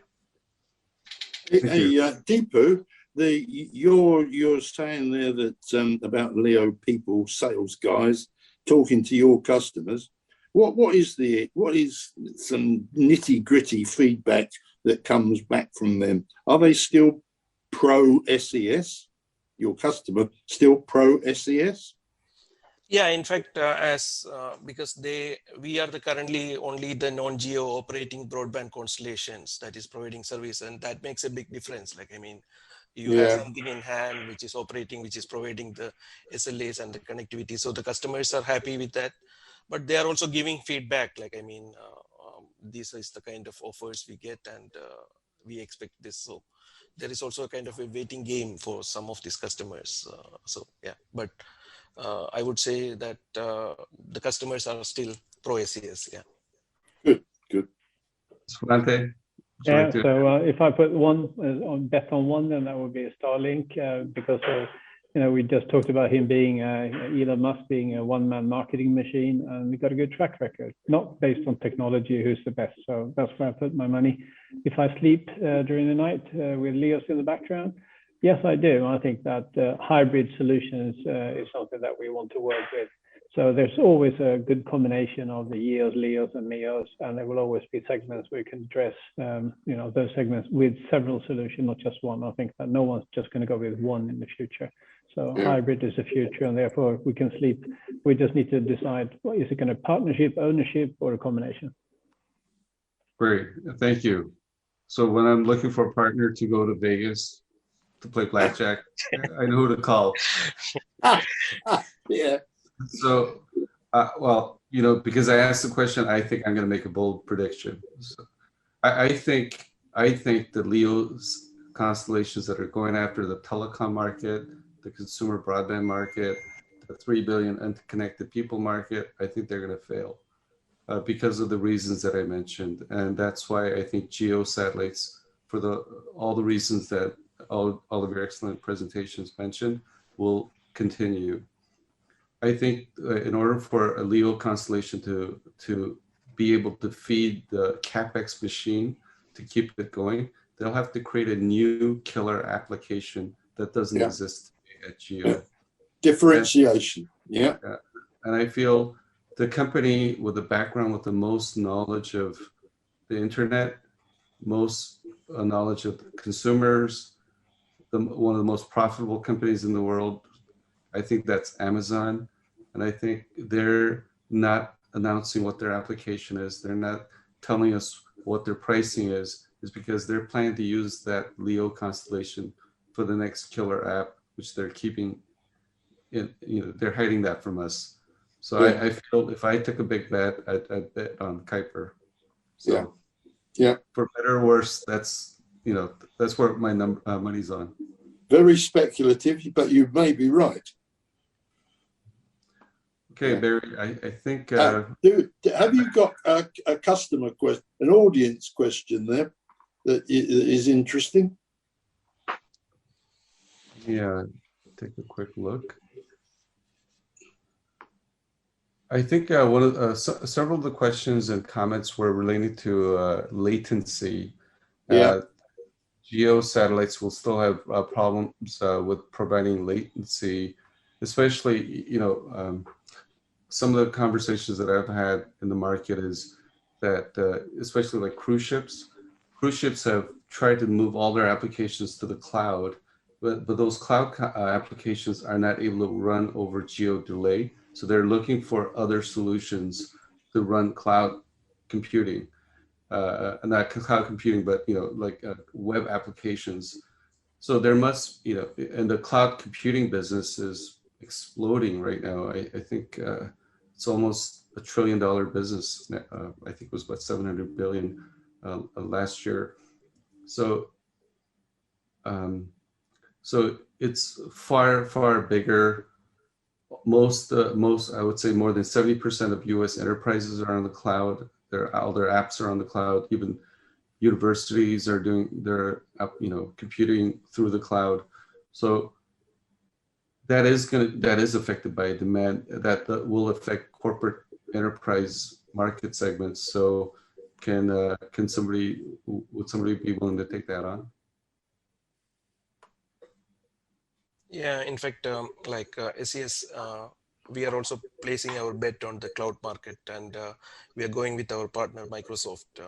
So we are enabling the high SLA cloud connectivity, the Azure, for the Microsoft Azure to areas where there is not enough connectivity. So we are using the super reach capability of the satellite to extend the connectivity to the enterprises and all. And Tom, as you rightly said, like the biggest opportunity is coming from the cloud adoption of the enterprises and as well as the government. So, the 10 billion JEDI contract that is the US government is having contracted to put all their systems to the cloud. So I would say we are kind of placing our bet on the cloud market for our future revenue growth. Great. Yeah, before I hand it over to Barry, I wanted to thank all the panelists.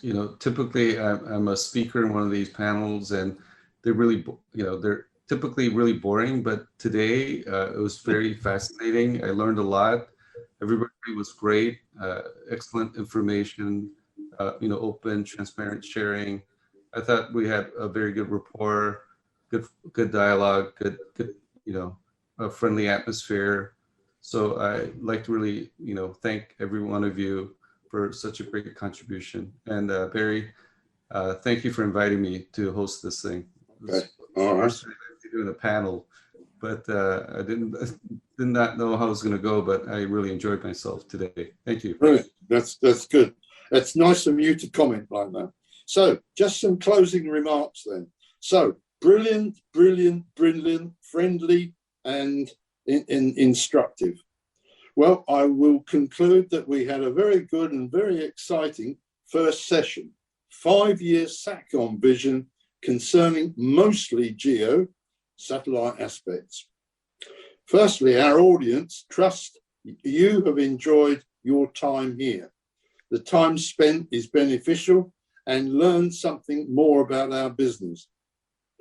And now I'm going to repeat what Tom has just said. Next, thanks to our hardworking presenters and the moderator.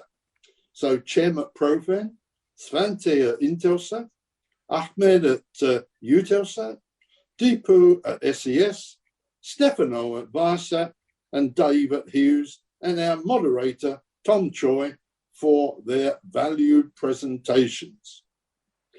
Next, my equal and other thanks go out to the organisation. And this is Profen'in Engineering for their initiation and support for this Satcom Vision Conference. And particularly to Daphne, Leo, and Sedetin back at the ranch in Ankara. In summary, there were many highlights indicating that there is a long life in Arthur C. Clarke's original 1945 presentation, which postulated the geostationary arc, that moment Satcom was born.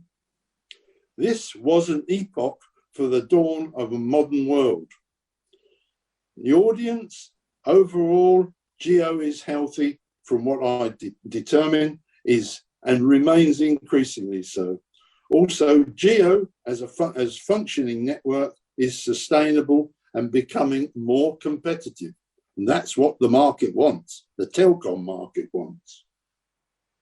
What we have shown you is a GEO future map perspective from 5 major space segment providers, each offering global coverage.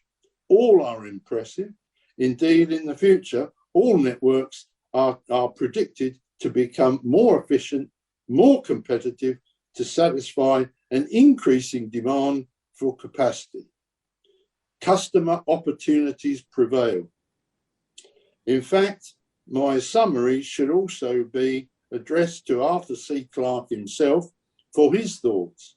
If he were present, informing him his creation is fully operational, doing well, experienced customer demand and business growth, as we have seen and heard from our panelists today. Although the market has deviated slightly during the last couple of years, the future is bright. Of course, my school report is good. It is to do with market share and profitability. GEO, HTS and VHTS applications are predicted to be a great success, perhaps compared with the LEO-MEO constellation offerings to commercial and government customers alike. No doubt 5G will drive demand. We shall experience increased broadband high speed. Aero IFC in fruition will come alive once COVID abates. No worries, guys. Satellite backhaul, 3G, 4G, extending to 5G in the distant future, advantageously via HTS and VHTS transmissions, the latter with QV band. So I'm just mentioning QV band in there. The growth of enterprise and large corporations, increased capacity for secure government and defense applications, and we like that quantum satellite system from Eutelsat. AI, artificial intelligence, robotics advance, and analytics prosper. Market forecasts, so we've seen those, and I mean, it looks good for the years 2021, well, beyond that, to 2021 to 28 by roughly 10 to 14% CAGR. Others to come. The War of the Worlds scenario. GEO versus LEO on competitive sides, or is it a damp squib? Proliferation of small sat applications, as advanced by Tom. 5G connection direct to satellite. 3 organizations propounding that. Cloud computing is here. Software-defined networks, a game changer, affecting GEO virtualization, allows for scalability, extendability, and a new breed of flexible satellites, and use for path selection in GEO-LEO terrestrial domain. Overall, predicted global telecom and cloud market growth from 2.4 trillion, that's 10, I think that's 10 to the power 12, in 2021 to 2025, is to $5.8 trillion. An explosion, another epoch. Whilst the addressable terminal suppliers ground segment is a mere 2.9 billion per annum, Satcom providers is a whopping 124 billion. Furthermore, it is noted equipment costs are decreasing year on year. New unknown applications, new customers, and matching supply with demand. Finally, comment about LEO MEO. Moving on, the LEO MEO digitized world, it is early days. Their struggle is just starting, but we shall hear more about their aspirations in next month's Satcom Vision Session Part 2, which is scheduled for Thursday, the 18th of March. So Thursday, the 18th of March, guys. For LEO MEO, there is no doubting the big boys, the big time financing is available for majority players. Ultimately, long-term monetary success may elude a few, but another story to unfold. So if you found today interesting, the LEO MEO Constellation Digest next month will offer a compelling contrast to our geospace segment story today. And for the predicted downstream Satcom epoch happening, it is well characterized by Charles Dickens. So I've borrowed something from him, the Victorian author, entitled "It is Great Expectations," maybe on behalf of the LEO MEO camp. Let's hear. Tune in. Finally, my takeaway is our future is not cancelled because of COVID.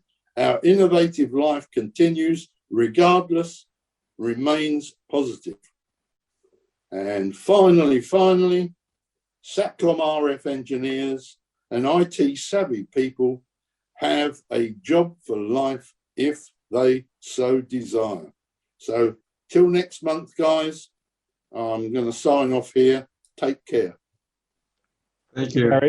Thank you. Thank you. Bye. Thank you, Tom. Bye, everyone. Thank you. Yeah. Bye. Thank you. Bye-bye.